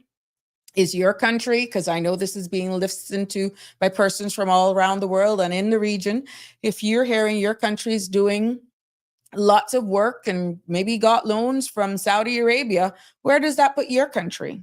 Are you a CARICOM member, full member, or partial? Where does that put you? Where does your future lie? Is all that's happening in the Caribbean right now linked to, in preparation for this, that people are trying to put their stakes down? This land is my land, whatever. This is where sovereignty comes in, and people's way of life, their quality of life, their rights, human rights. These, you're going to hear more and more of these conversations coming up. And it may be some persons who educate themselves a little bit more, who's more in tune, who do deep dives, that may get it a little quicker. And then when it's actually something balloons, then guess what? Then you're left with, what are they talking about? Why are they sounding so angry? And some people right now, no matter what side of this topic you're on, because you'll have those who are for, you'll have those who are against, and then you'll definitely have those who will always be those that are coming in the back, that it's like, look, I've struggled all my life. I don't care. If good comes, I'm going to get it. If bad comes, I'm going to get it. And then you have them where, okay, well, if they're saying I'm going to have to get a digital ID to license my car, well, I got to do it. I got to drive. Some may have that. And then some may stand up and says, no, I shouldn't be mandated to get a digital ID to go to the bank, to go and license my car, to be able to write, to vote, the right to vote, because this is a democratic society. We don't know. We honestly don't know. So again, when this topic comes up, I can only produce to you what's already in the public's domain, which is a bit fragmented at this stage. And this is why it's imperative for our leaders or policymakers to get ahead of this conversation. We see what's happening with the rollout of this in Barbados. They have legislation for their national ID that says one thing, but then you're hearing their leaders saying something else. And the people are saying, well, this is the law. And the leader is saying, but no, that's not what it is. So we don't want to be caught in that trap. And we want to be transparent from the get-go. What does it mean? How does that tie into this 2030, hashtag 2030? How does that tie into the big picture? And this is why I welcome the comments. I don't want it all from, oh, I'm against it, oh, I'm for it. I want us to just have open conversation and to just look at it. But I am imploring my leaders. You may say, oh God, why she bring up this conversation? We're trying to get over budget. Oh, we're trying to get over immigration reform. Oh, we're trying to get down the cost of living. Now they're talking about housing and da-da-da-da-da. But look, time waits on no man. Time waits on no man. And this is why, as Lisa alluded to, ministers can be ministers, but then you have your people to do other jobs. And if it even means to have a spokesperson for each ministry to go out and see and get a temperature of the pulse of what's happening in the community, and they can speak in one voice to calm, to say, yes, we know this is an action item, give strategic timelines, because 2030 is not that far away. You see how fast 4 years are going. 2030 is not that far away. But in between 2025, let's say today, how old were you when you realized that all of this thing is going to happen and there's a worldwide deadline to be in compliance by 2030? If today was the day that you really saw that 2030 deadline for the first time, okay, fine. From now to then, how much talks have we, the Cayman Islands, had about it at a national level? Will you now start asking the right question? Does that tie into where we're going with this national ID? Is there going to be a separate piece of legislation that governs this national ID? Is there going to be clear questions and answers that's going to be put forward to the public to engage in public discussion? You're seeing what's happening in our banks right now, that they're lessening hours from tellers. They're more encouraging you to do and transact your business at an ATM. Is this small little layers of eventually where it's automation is one thing, but is it that way of phasing out from day-to-day cash? Hence the reason of cryptocurrency and digitizing everything. Danny, did digital ID help Germany address illegal immigration? No, but was that before its time, Danny? Now that you're getting pretty much the entire world that's preparing for this, all of these jurisdictions that buys in to the United Nations goal of reaching 2030, sometimes the conversations you have is just too early. Maybe Germany had some foresight into it and it just wasn't working. Did Bojangles work for Cayman? No. Did Taco Bell work for Cayman? No. Did Olive Gardens work for Cayman? No. I bet you if you bring some of those change back today, they will. Sometimes we're just not ready for the real conversations. Like, it's before your time. Like many times, Denny, I'd be honest with you, you have very insightful conversations. You bring up thought-provoking discussions. But if you're not up to speed with you, you can lose exactly your message. So it may not have worked for Germany at that time, but maybe if now, because access to digital, this whole networking with the power of podcasts, you see where even though we're separated by thousands of miles, water separates us, we're still so connected, even by WhatsApp, based on time zone, it doesn't matter. I have people in Australia that is tuning into these shows.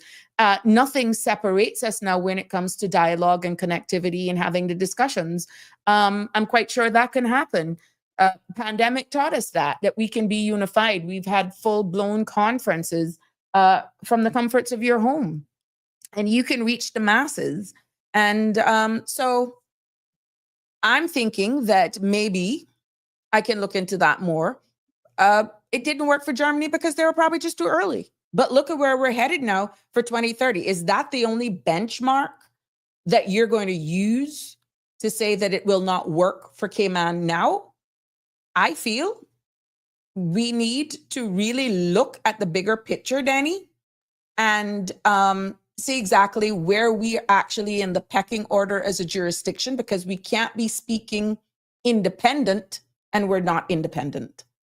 And that's where keeping your hand on the pulse of the people of the Cayman Islands is imperative with any style of leadership and the way we are governed. Because, like I said, are our leaders, are their leadership mixed? Is there a message or no message at all? Is the silence diplomacy? Is it strategy, or just don't know? I mean, it's almost as though we can get stuff so quick, information. We have access to so much information so quickly that while they're working on one policy and thinking now they're doing all the background checks, oh my gosh, now all of this is happening in the Caribbean Sea. Oh, now we need to look at this. Oh, we need to. It's just like there's a lot coming in at one same time. We got a caller. Good evening, caller. You're live. What's on your mind? Good evening, ma'am. I don't have much to say because when you get up and speak out and whatever, some people get offended because it must be, like you say, who the cat fit, wear it, or they must be guilty of conscience, need not accuser. So when you say things, they get up in their feelings and whatever. So and say that you're meaning it to them, whatever. But I said, do plan these people. 2030 is almost 5 years away. You know, they think that many of us can be wrong by that time, about 2030. Well, like I said, I come from long span, but I don't know if I could be wrong. That long, they think we're gonna be here till 2030 to see planet. We call it we're the end of 25. So you got the entire year 26, 27, 28, 29. Yeah, so then, 5 years. They say what will happen in a day, a minute, happen in a second. Correct. Look at this. I want send condolences, which I call her my friend Dora. She was feeling a pain in her chest in Honduras for cyber, right? Saturday, a 45-year-old, brilliant, young, strapping girl. I can send you a picture.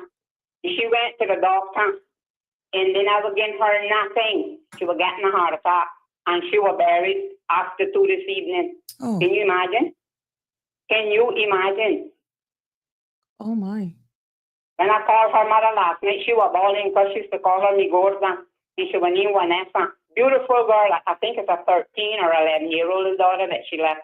Oh, man. And I mean, I tell her, I said, let's just I don't know that was a heart attack. I said, all you have to do was get 3 aspirins, because the nurse tell me that you have to chew them. Don't drink them with water. Chew them up and swallow them. And then just take, but you know, tell me they couldn't see that she must be on the verge of getting a heart attack. What kind of doctors they are? Through negligence, I call it, the girl is dead. I watched pictures with her funeral this afternoon. That's somebody sent to me. And just then somebody come up from there, and she met them at the airport when they land, and she was there to see them off. They can't believe it. They were tearing their head off when they called me last night because all of us. This her mother used to be my hairdresser. She's the one that used to do my hair that went Churchill from funeral home used to tell me. He said, Lord, your hair is beautiful. He said, whoever do your hair, he said they got hands for your hair. I can't believe that. My sincere condolences to that. But this is what family. Who knows these things? But then this is what I tell you. When you get on and you speak up and you speak out, people get offended, and then they drop the conclusion, and then bash you and do things. So you know the situation with me. So this is what I tell you. Sometimes that's why people don't want to say nothing. People keep quiet. It's better because you don't know when you. Like my mother said, if you do, you damn, and if you don't, you damn. So of course you speak up. People get out in the feeling and jump the conclusion that you're talking to them and this and that. So I don't know what to do. I think when people do call in public forums like this, if they can be clear and concise, then there would be no misunderstanding. Well, this is it. But you see, brother, I never called no name, and you know what happened with me? They threw me under the bus with my daughter. You see, I never called nobody name, but that's what I was speaking out about things that Lisa was speaking to. I mean that, you know, things that you see happening and whatever. And then people just jump up and their feelings and what I call it and that's what this is what they Well, let's hope you get that resolved and clear the air there. Well, I'm not getting nothing resolved because they not answer me and I soon take them off my thing because I say I know them. I know what I know. They not all there, but anyway, I leave it and if I even see them in the street to me, I'm gonna do like pass them like how Christ pass through because they didn't know who they're messing with. So anyway. Okay. And if I wasn't stupid, like I say, God none the lot, but I could have got thousands yesterday, but just didn't want to do it. I'll talk to you off air on that one. It's illegal. I don't care. Police buying it and judge used to buy it, and I got buy it till when they want to arrest me and do arrest. I got soon get it. It's soon coming. I got soon get that 20,000 or 10,000. I need you to worry about that, and I don't need them. They can kiss my finesse PRV. Okay. Thank you, caller. Thank you so much for being very candid. Aliano, I feel AI should help in the basic tracking and management of knowing who is who. This mark of the beast takes talk rolled my eye, and no, I'm not calling anyone out. A digital database for government and law enforcement would be a start. Look at the pandemic when people were stuck here getting money from government and people in the tourism not getting any stipend. That's one issue in a long list of issues.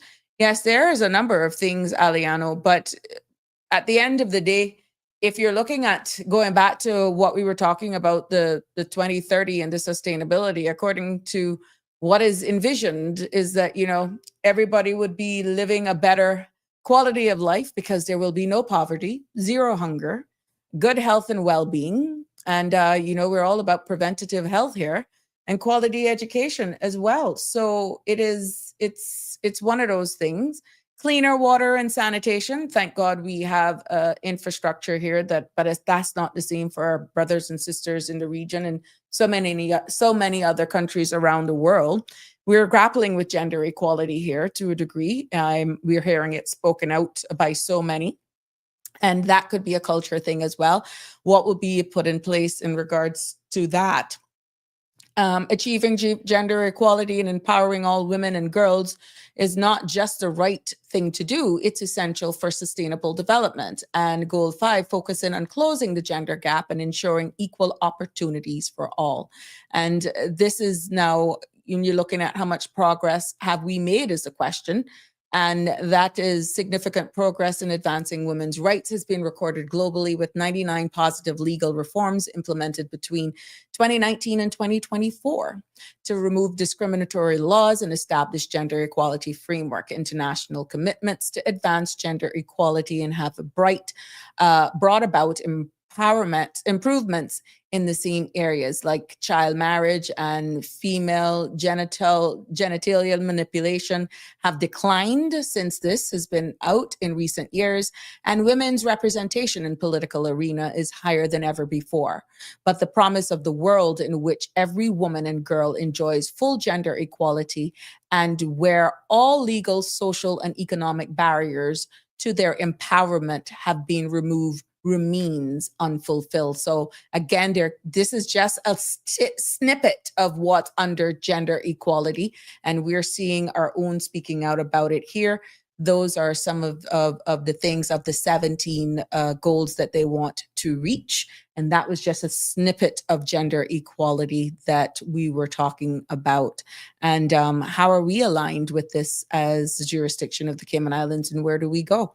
So all of these things we're seeing playing out in real time. You may think because we're just a little dot here in the Caribbean that we are not being considered. It's persons like Denny's, person like Lisa, it's forums such like this that we can bring it up. And a good host really has to give both sides the audience. That is honestly my job. It's to bring these thought-provoking subjects forward, do my own research. My opinion, in this case, out of respect for this forum, does not matter, because I want to bring fair and balanced dialogue. And this is why it's important for me to have persons who are in many cases versed or who are very vocal on a lot of these points to come here, because it's not what Sabrina says. Even though the show may say Sabrina Speaks, I know my role in this role. And no one can't say that I don't come prepared. And if I am not so comfortable in bringing up a discussion, it's not that I'm fearful, of bringing up a topic. It's not that I'm fearful of the topic. It's because I haven't yet been comfortable enough of understanding it, seeing it from all sides in order to be able to host. And where it comes a little bit more challenging is when the topics is so pressing that it has to be brought up based on your request, and I'm unable to secure a guest. And we're seeing more and more, for whatever reason, that persons, maybe it's the size of our island, that they are either conflicted in some way because of representation, either clients or they're possibly on a council or something like that, that they cannot appear on forums like this because you don't want it to seem a bit biased or a conflict of interest in any way. So our pool here is very, very shallow. And this is why I aim to make sure that I educate myself so that when I come here and I bring topics of importance. Food for thought, that it is sound and it is unbiased and it's based on what information is already out there in the public's domain. So I want to thank you for your participation. I want to thank you for your suggestion in topics, and I will do my best to air and ventilate these out here. But you are the bloodline. You are the heartbeat of this space, because unless you actually participate, then I feel like I'm speaking to myself.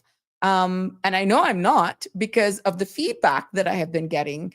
But what makes it even more impactful and more fulfilling is when you do it in real time. Aliano, I hear all of the selling points of this 2030 initiative, but let's be real here. A society free of corporate oppression is a pipe dream. Keep them poor and always needing so you can sell them hope for $1 million. Scary to sound cynical. No, it's not. Aliano, you're entitled to your opinion. And this is why I said, if this is the trajectory of the world for 2030, based on the United Nations, some of the thought-provoking questions that needs to be asked is, where does the UK sit on this? You notice I didn't say the Cayman Islands.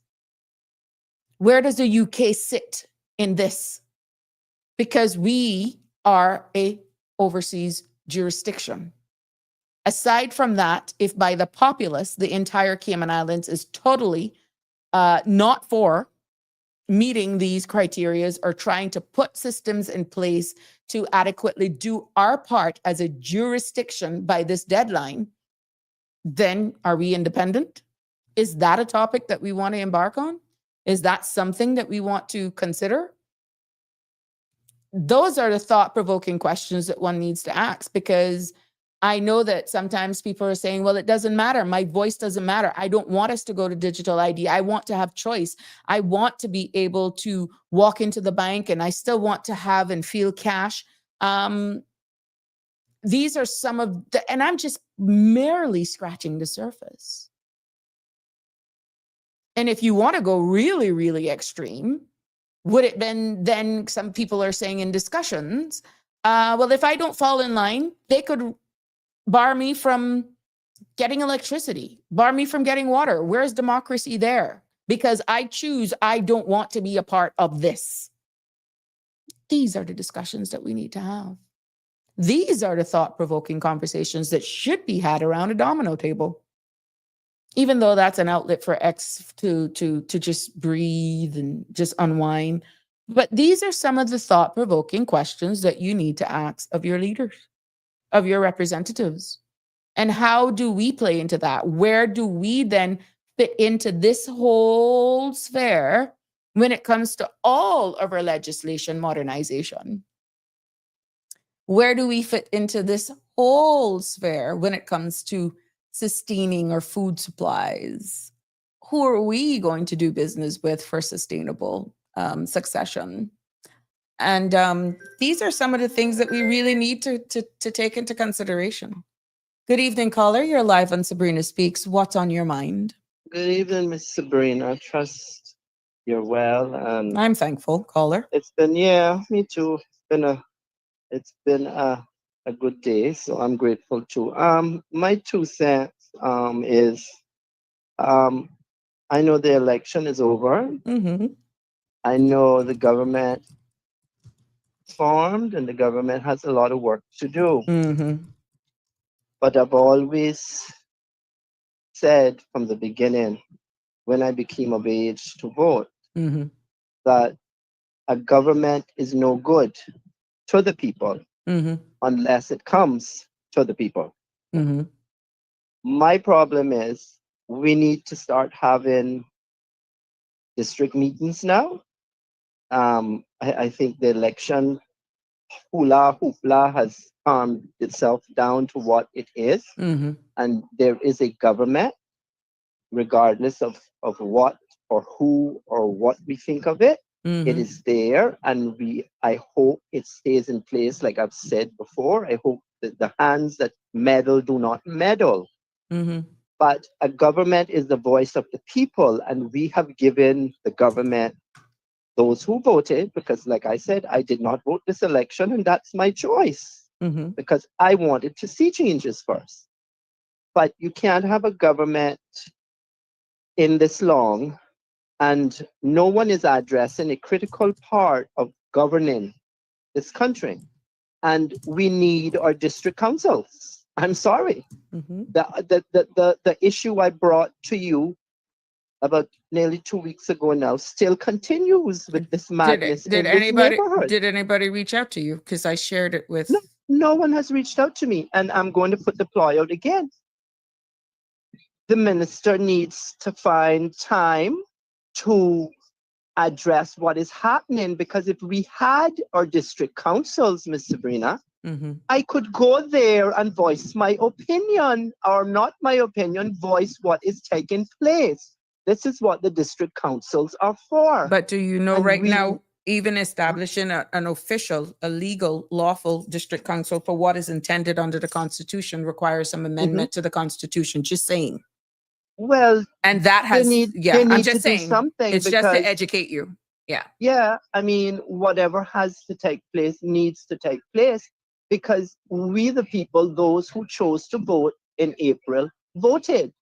But it still does not make it any better when you don't have a voice. Mm-hmm.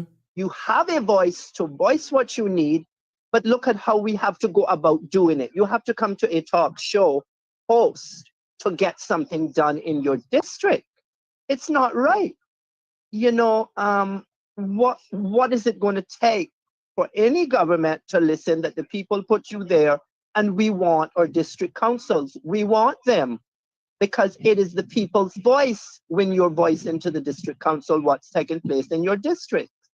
And to me, it's pointless having a government when they're not doing some little thing to make us hold them accountable, because district councils would hold them accountable in some part, because if you go to the district council and say, this is what's taking place, what can be done about it?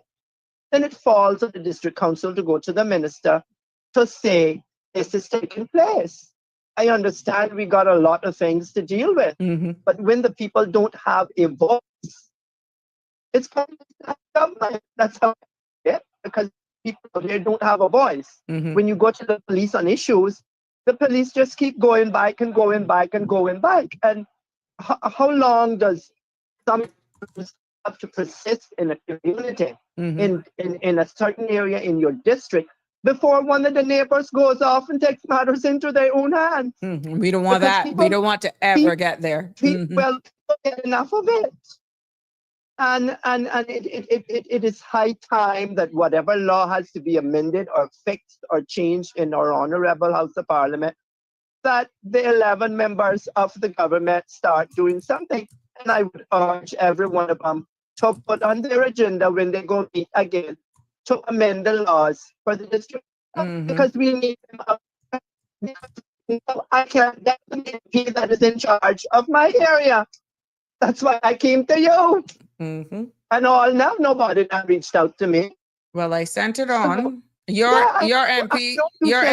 Okay, all right.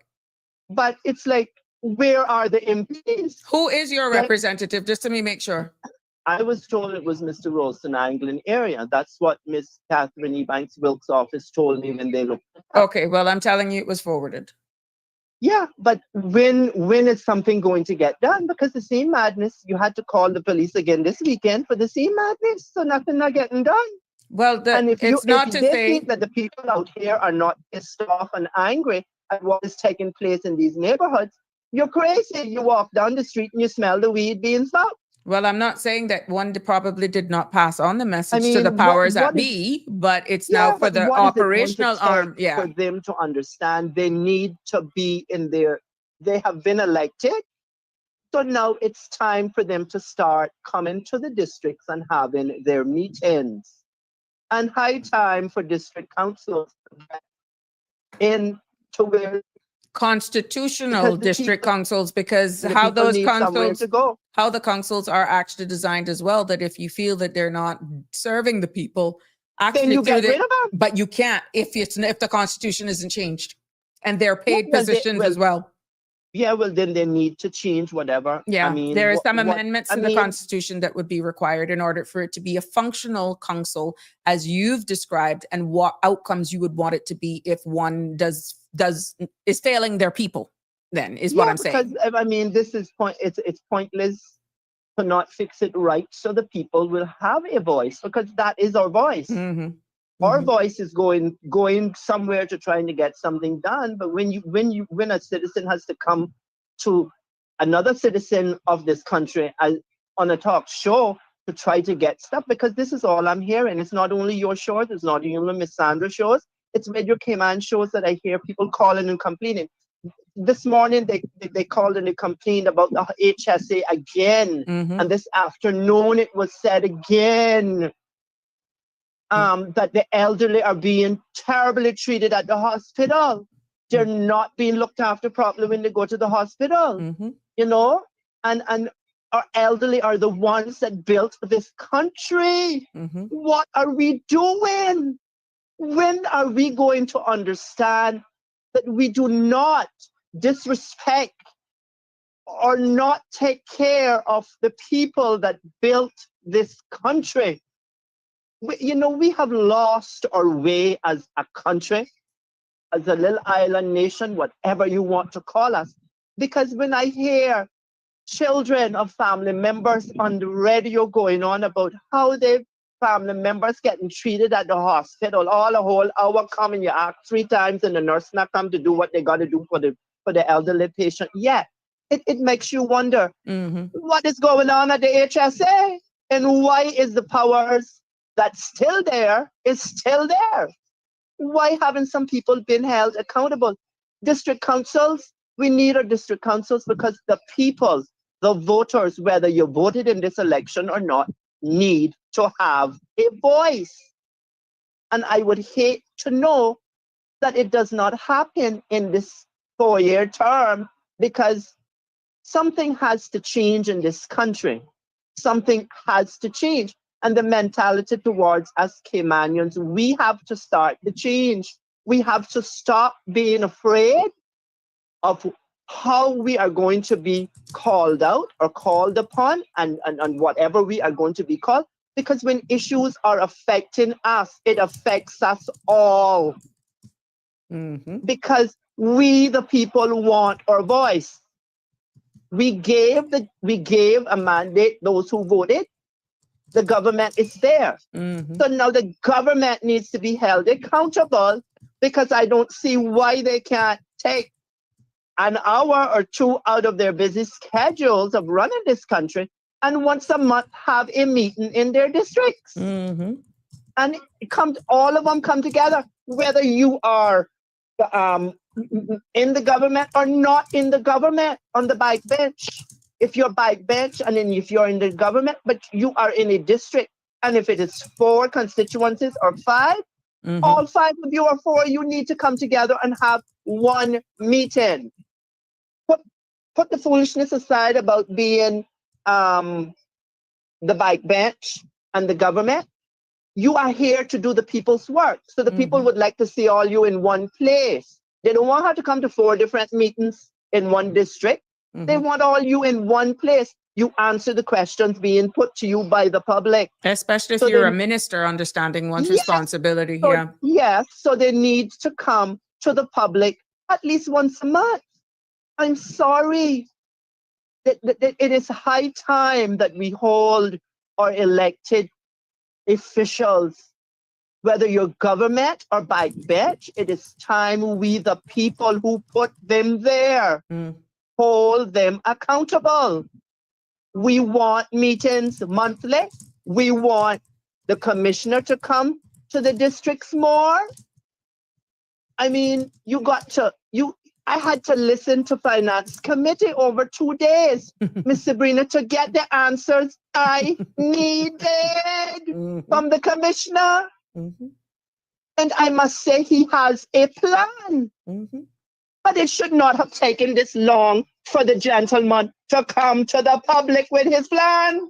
But he also was there at a good time fighting. Crying out. But he's fighting for money too. So I mean, He can have a But plan and he can share the plan, but then if the plan doesn't or isn't a priority with funding, then the plan may fall awry. yes, And I think then if many times it's out of respect, not only for the sitting administration, but for the Mhm. minister as well, that sometimes you will not get the civil servants, in this case, like himself, speaking ahead, and then nothing happens. So it is a balancing act where you, the people, are saying, I want more, I need to know more, why isn't this being done? Then do you do it in collaboration with your minister, or do you do it in this case with the police, with the governor? It's the separation of powers. Who does what? Because what you're asking for to be executed, even though you're holding your representative accountable for delivery, one has to be funded. That's done by your cabinet. Two, Yes. if they're get The the money funding, needs to be there too. exactly. Once they fight for it as the minister, which is the minister fighting who's responsible in this case for the police. Now that we're in budget, they have to put their best argument forward to see what can be funded, and then that needs to be looked at from a national security standpoint, which again, everyone knows me, national security and what's happening in the region. But overall of a national budget, there are other buckets that needs to be funded as well. This is where priority comes in. And then like what you rightfully say, why should it have taken us so long to hear from the commissioner? That's the operational arm. So sometimes they don't want to overspeak. Sometimes they would like to speak in collaboration with the minister, but then that's a fine line as well, because it's separating operation from political. But who suffers in the end? The people. The people. And it's not fair. And, I've been around politics long enough to understand it and I jump at every chance I get to watch the people that have been elected to serve and keep us safe. But, I keep saying the elected the elected government and the elected backbench, there has to be a balance of the people has to come first. And the people need information. We shouldn't hear it from a press release. We shouldn't hear it from this. We should hear it directly from the government, because that's who the people put there. They want to hear it from them. But, the part of don't think that after this election, that the people that voted or didn't vote are not listening, are not watching. I am watching you with a hawk set of eyes. And I want some answers. We want answers out here. We want answers. We want to see our ministers and our elected MPs in our district coming out, getting to know more people. You all did it when you wanted the vote. The election is over. You seem to have forgotten your people. I will leave it there. They seem to have forgotten the people. Will you say then that because they're so taken up with trying to prepare the budget for finance committee, April, May, June, July, August, September, 5 months, October. 5 months, that it's that we're just becoming too harsh on them? And remember now they're trying to get their strategic policy statement out, which is pretty much the 10 commandments for what's going to rule for the next 4 years, even though the budget cycle is in two rounds. So there's a lot that has to be. I think the same minister on Ralston Island mentioned about the deadline in which SPS needs to be brought to the House as you're then preparing then for budget, that it's a lot to do. Which again does not negate from their responsibilities of keeping connected with their constituents that put you there, of course. And then because you're just coming off the heels of an election and you were into the campaign, which I will ask this question again. After an election, who campaigns? Nobody. Exactly. So why? Nobody. Okay, because it's campaign season is over. What I have noticed, though, because of the culture, not giving any elected representative a free pass. This is just for this discussion. it appears because of the very nature of how close of a community we are, how intimate we are, that it appears our society remains in campaign mode. Yeah, it does. And it's like, oh, they're in. We're not campaigning anymore. There's no Cayman flags flying with the Union Jack. No, but what I'm at saying, our government buildings or for wherever else clarity, that flies them properly. For clarity in context, though, it doesn't mean that after the elections, they're not going to be. People. Yeah, it doesn't mean that they forget you. It's just that they're no longer in campaign mode. Yeah, but they need to get back into campaign mode because the people, if that's the only mode they know how to get into, they better snap, snap, snap, as they say, snap your fingers real quick because the people want now. But we're not then, waiting do you longer. feel then for them to be able to get their jobs done, to be able to present a stable budget that is for all, that they can't do that from your doorstep? No, they can't do it from our doorstep, but I would expect that after this budget is finalized, I want to see some action on the two things I said. I want district councils. But then, okay, caller, do you then feel that if the operational arm of the government was a bit more responsive in responding to some of these administrative or operational arm, not necessarily the MP, that they would not be so hard then on the MP? Because everything that I have heard is really on the operational arm of those who are executing, who should be holding people accountable. We wouldn't expect Minister Ralston Anglin to go down to that house and say, turn off that music, stop porting. No, he can't. It would be for the police to do. But I asked the question the other night when I called Saturday night again. How many times do you have to go to a residence before the equipment is taken and somebody has been arrested? How many calls? How many reports? And I get told you want to hear other conflicting reports when I did it Saturday night. I got told 911 is not the place for you to call. But when I had one of the officers in West, they too have now told me on two separate occasions to get a vehicle dispatched as soon as possible. Do 911. You know what the 911 operator told me? Do you let me give you the number for the Westway police station. I says, no, I have the number. I'm going to call it. But this is pointless. I said to the officer, this is pointless having to do this over again this weekend, the last weekend. How many more times before it stops? How many more times before someone in the neighborhood takes the matter into their own hands? And the officers will say, oh, we're sending a vehicle out to deal with it.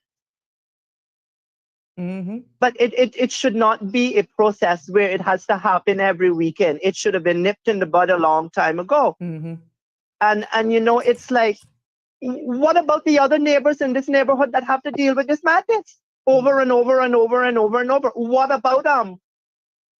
What is it going to take? And then the police will tell you, oh, well, there is a process. I told them, I said, this process been gone through so many times. You keep telling me I got to leave my name. I left my name on the go on. I don't leave my name because I get told I don't need to leave it. What is it going to take?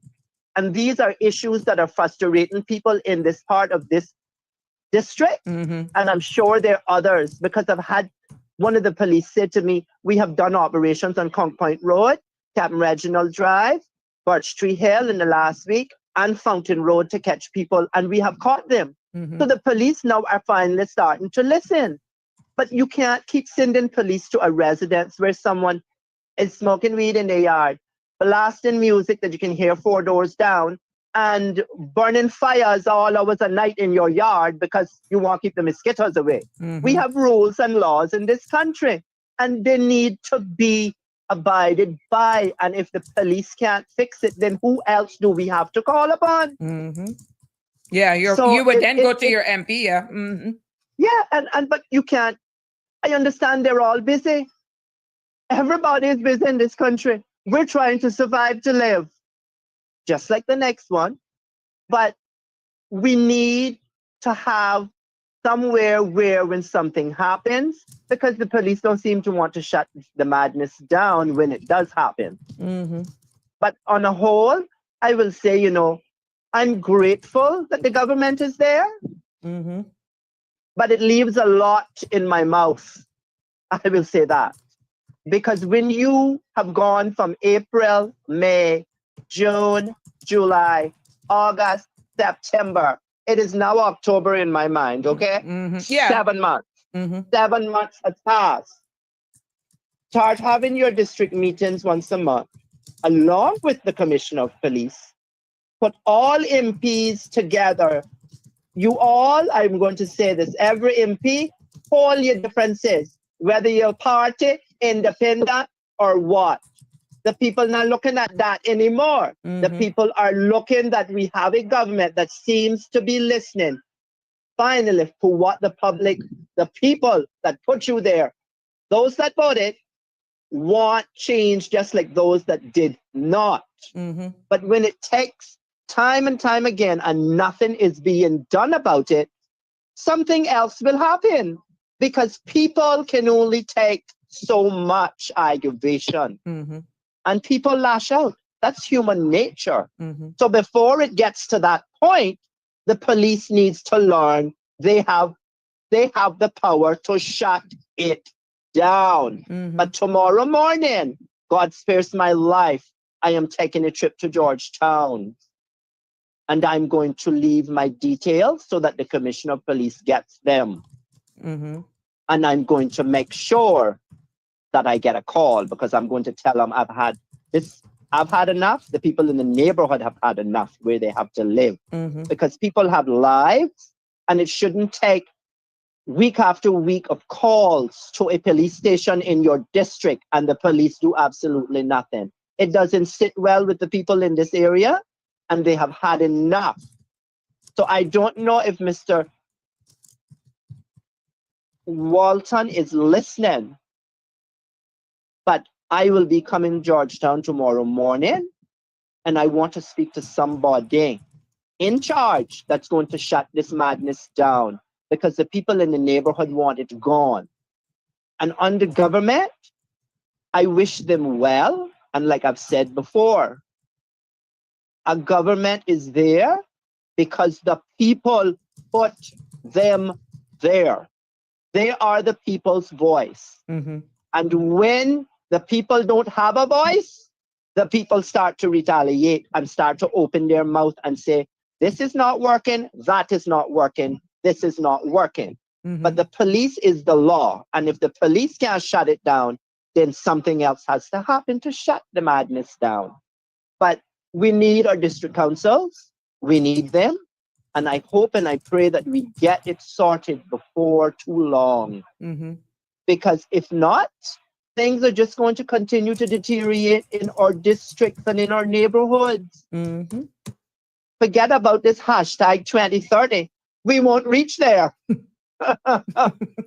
Because there'll be nobody left to reach there. We'll be all stressed out and mad. You're chuckling, but it's true. But you know, and it aligns with what I was saying. Chuckle, Miss Sabrina. It aligns with what I was saying earlier on. Where do we fit into it? Because still, charity begins at home as people grapple with keeping the lights on, putting food on the table, and in your case, just quality of life with nuances in the community, and even trying to get an access with your MP.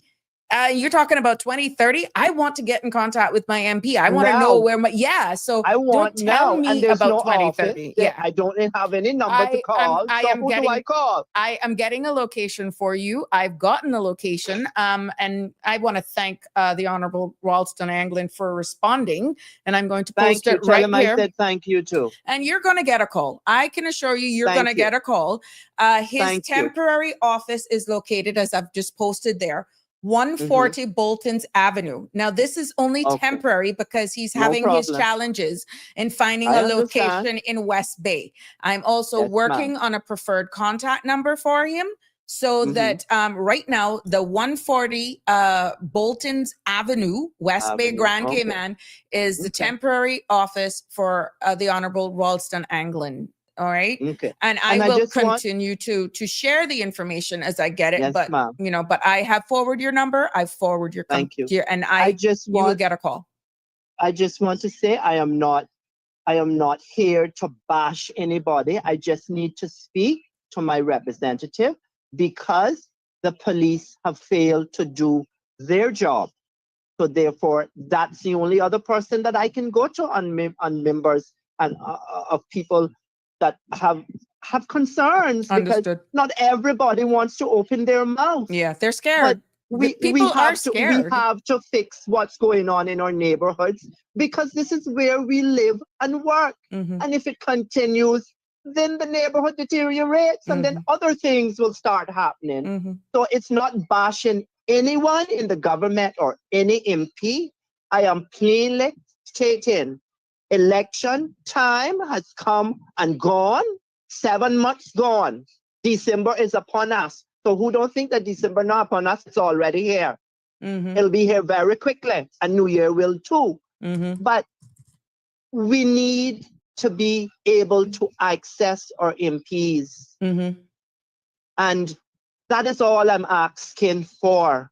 Because just like me, who has sat and listened to the heartaches of how it affects us, certain people with the loudness, it breaks my heart. I told the policeman the other day, it breaks my heart to hear one of my own have to put up with such madness every weekend. Further information on the office? The policeman said to me, he said, there's only 2 units to the West Bay police station that is there. I said, I understand that. But we just want to be able to access our MPs because there are concerns more than me, I'm sure, has in each district. And we need a place to go. And when we go there, we need to know that something is going to get done about. Because as I've stated to the police, I don't call to complain. I call to get something done. Because when something goes on into the wee hours of Sunday morning, when we know we're not supposed to be playing, banging no music, then it becomes unbearable for people because people have lives and they have to live. Just like those who went out to vote, those are the same ones down there that are being affected by that madness. And it has to stop. We want access to our MPs and they need to listen to what the people are saying. Once a month, a 2-hour meeting is not a lot to ask for people of this country that have voted you all in, regardless whether you're government or backbench. You are the representatives and 19 constituencies throughout these 3 islands. And by right, if you vote, you should hold them accountable. So they need to come to the people and they need to come to us and tell us what's going on so that we know what's happening, so that we know what's coming. Because that is what the people demanding now. They're not asking it no more. We are demanding it because those that voted deserve a voice, just like me that did not vote. Those that voted deserve the voice. And the voice is, you all knew us when election was coming around. Now you need to still remember who put you there. Because without the voter putting you there, your salary is all you would not get. So that needs to be the final reminder that the money is being paid to all MPs, government or backbench, by the voters who voted or did not vote. We pay your salary. We are your employer. That's what needs to get out here tonight. We are the government's employer. The government that is there, whether you voted for them or whether you didn't vote, or whether you didn't choose to go vote or cast a vote, we are your employer. And by rights, we should be able to be kept abreast and up to date with everything that is happening in this country because it affects all of us. No more about this, not going to do this or not going to do that. Put your differences aside and work for the betterment of this country. Because I can tell you, the children growing up today, growing up in a different era than we grew up in.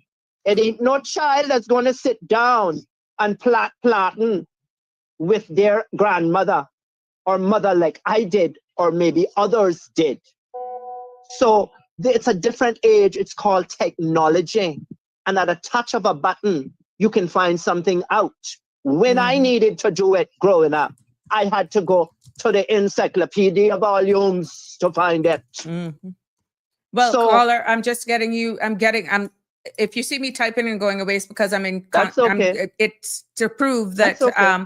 The office is open. It is operational. He was waiting. Okay. He was waiting. The Honorable Minister, this is Ralston Angling, was waiting for signage and etc. But the office is open while setup continues. But please note, this is a temporary location, which is 140 Bolton's Avenue, West Bay. It's a temporary location because he's having some challenges in locating. Finding a place. But I'm now trying to work on getting a number that will be also WhatsApp, but he's having some issues as well. I'm still trying to get a number.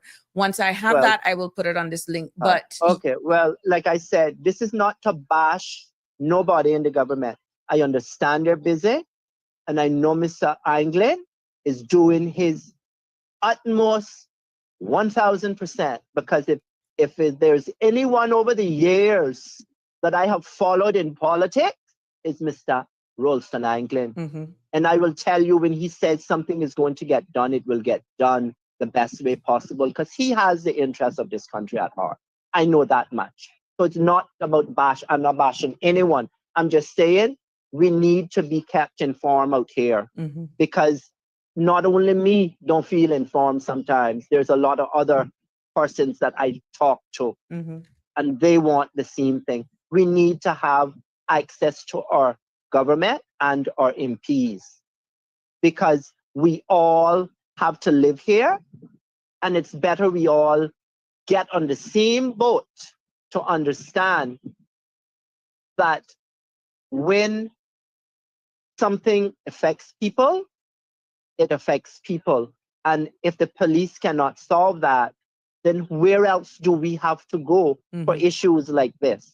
Because hadn't I brought it to you, I would still be screaming somewhere else at the police. So, well, let's hoping that you know. Yeah, I wish them well, and I will leave this here. I wish the government well, because we need a stable government. We need people to work together, put their differences aside, and work together for the betterment of this country.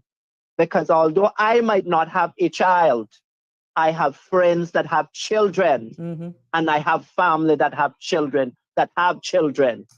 Those are the ones you keep fighting for, because when I am long dead and gone, those are the ones will carry on the goodness of this country and do good for this country and its people.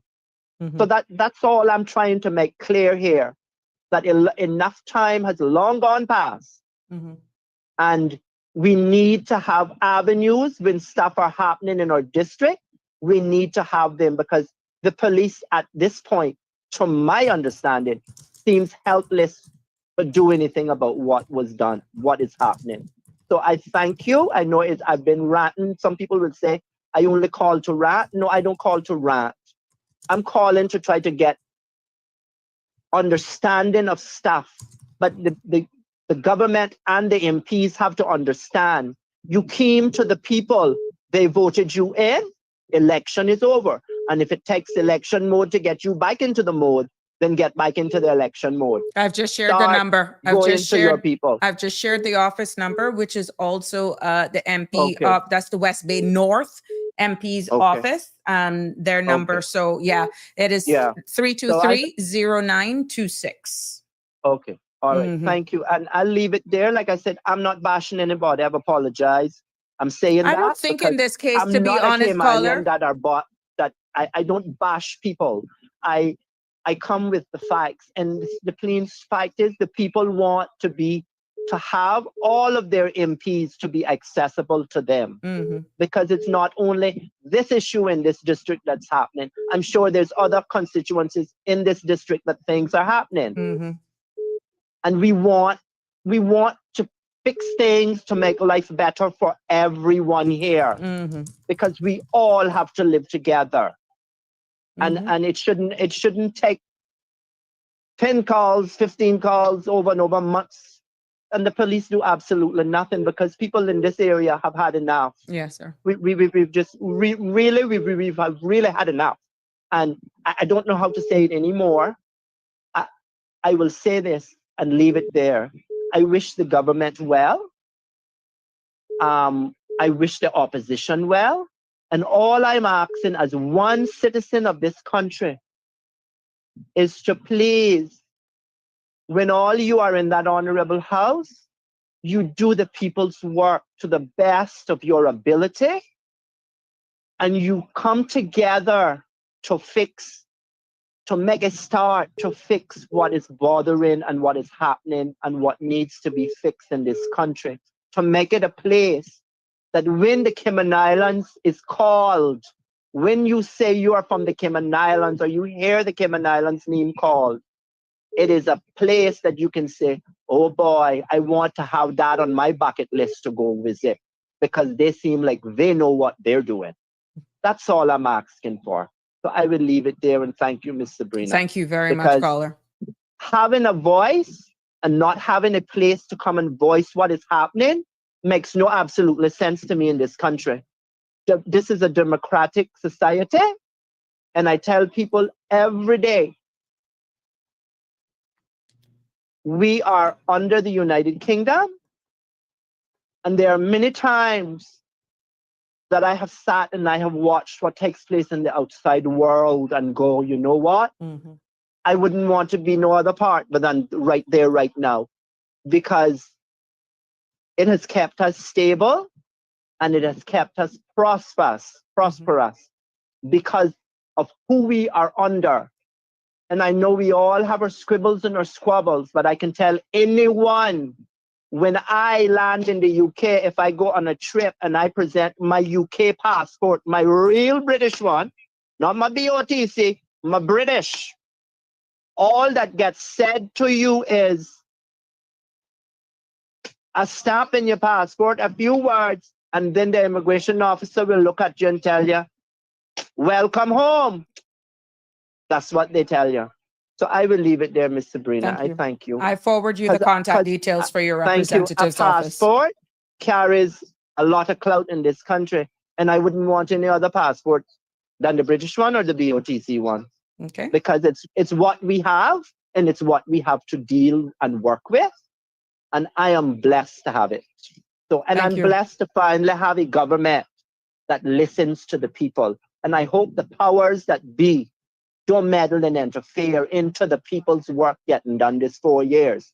Because I can tell you, if it starts, you will hear me back on your show running my big Cayman and Malfunky my bride, because I can run it when I need run it. But I'm not going to disrespect or hurt anyone in the process. I thank you for your time, and I appreciate you. Thank you. Very much, because you are bringing the issues that need to be brought to this country. Thank you, caller. I thank you very much, and I thank you for the time. God bless you. Till tomorrow. Good night, Miss Sabrina. Good night, my dear. Good night, I sent you the number. Bye-bye. Check your WhatsApp. Okay? Yes. Thank you very much. I appreciate it. Take care. Sure. Good night. Good night. Bye-bye. Well, it looks as though you all have me going until 7:30, and I even gone over by 2 minutes. Yes. But again, this is what makes a community. This is what makes a podcast platform where you can actually engage. I like the fact that we have our powers that be, again, the uniqueness of our jurisdiction, who can respond back in real time and share the information with you.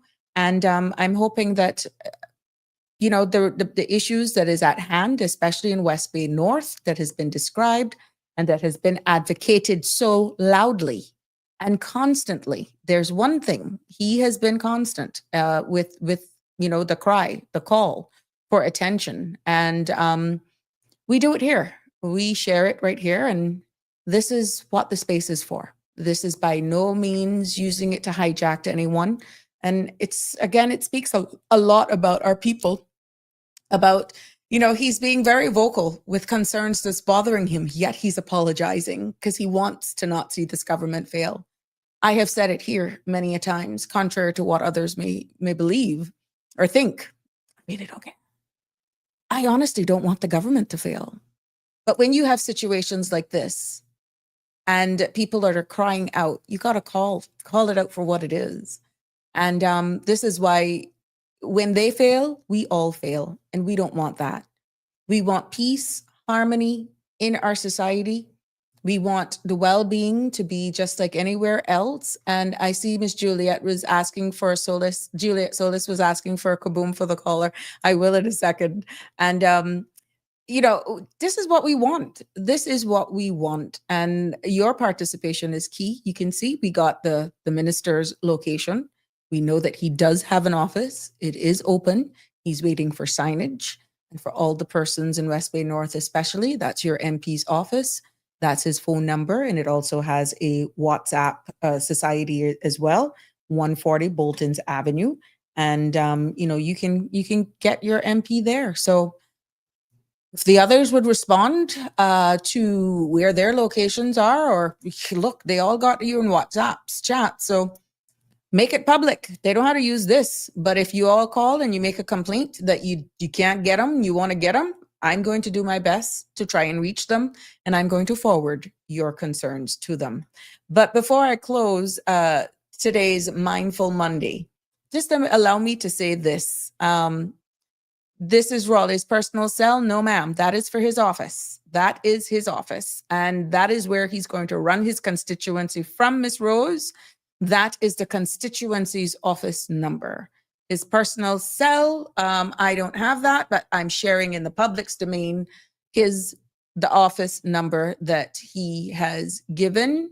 And this is what should be in the public's domain. Unless anything else changes, this was shared with me and I'm sharing it with you. But please allow me to just say, we are blessed to live in a place, as I alluded to, that feels safe, stable, and familiar. We're actually so connected in so many ways. Many a times, any unrest that we have is based on egos and personalities and just sometimes sheer ignorance. But comfort can be a quiet trap. Complacency as well can be a trap. It can lull us into thinking that danger is in a distance. We've heard all of the conversations being had here today, from nuances within the constituencies, complaints made at the hospital, from the way our elderly is being treated. We're talking about what's happening on a global scale. We even brought up a little bit on national ID, immigration reform, that I don't feel that conversation will go away anytime soon, whether or not you think we're beating a dead horse. And the biggest takeaway is I want to know what's happening now. I want a resolution for what's happening now. 2030 is coming. Yes, I agree. Where that takes us is another thing, but I first need to get in contact with my MP. But the Caribbean in itself, we still can't take our finger off the pulse. We can't stick our heads in the sand because the Caribbean is shifting. It is shifting. Things and times have changed. Yes, Trinidad is tense. Venezuela is also volatile. And Cayman, you may ask, are we not immune? Are we not invisible? No, we're not. We are not invisible. We are not immune. We are part of this region, economically, culturally, spiritually, and many a times, even depending on each other's for resources. So I ask you, I put it out there. What was your takeaway from today's discussion? Do you feel that we're ready? Not just our leaders, us individually. Are we ready to welcome the displaced with dignity? Are we ready to challenge mixed messages from those in power or no messages at all? We see that clarion call for more dialogue, for more communication, for more access. Are we ready to protect our borders without losing our humanity? What if the script was flipped? Are we ready to protect our borders without losing our humanity? Yes, I had to ask that again because readiness is not just about policies, It's about our mindset. It's about vigilance. It's also about asking the hard questions and refusing to be pacified by soft answers. You've heard our caller said, we want it now, whether or not you voted. Let's give this government a chance, but at least be open, honest, transparent, and answer us in a timely manner. So this evening, with the headlines fading as each day, each edition, Windows headlines do fade. And the house quiets. Ask yourself, what have I done to prepare? You prepare for hurricanes. You really can't prepare for an earthquake. You prepare for the holidays. You prepare for so much things. What do you expect from those who lead? And what will you do if tomorrow demands more courage than today? This is not fear-mongering. Let me repeat. This is not by any means fear-mongering. This is not just spewing conspiracy theories. I'm honestly just bringing the conversations. This is mindfulness, in my humble opinion. This is civic love as well. This is our Caribbean truth. Doesn't matter whose flag we're flying. But until next time, let that stick in for a bit. And I want to beg us. I want to appeal to each and every one of us to stay aware, stay grounded,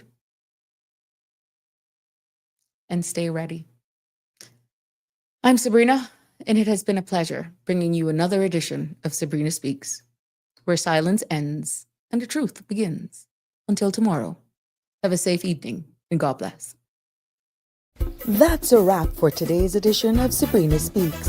Thank you for tuning in and for being part of the conversation. Remember, the dialogue doesn't stop here.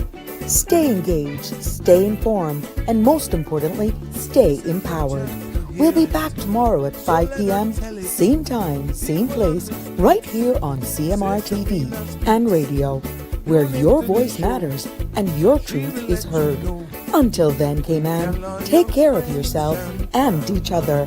That's it for today's edition of Sabrina Speaks, where your voice matters, your story counts, and your truth is always welcome. Join us weekdays from 5 until 6:30 p.m. right here on CMR TV as we dive into the topics that matter most to you.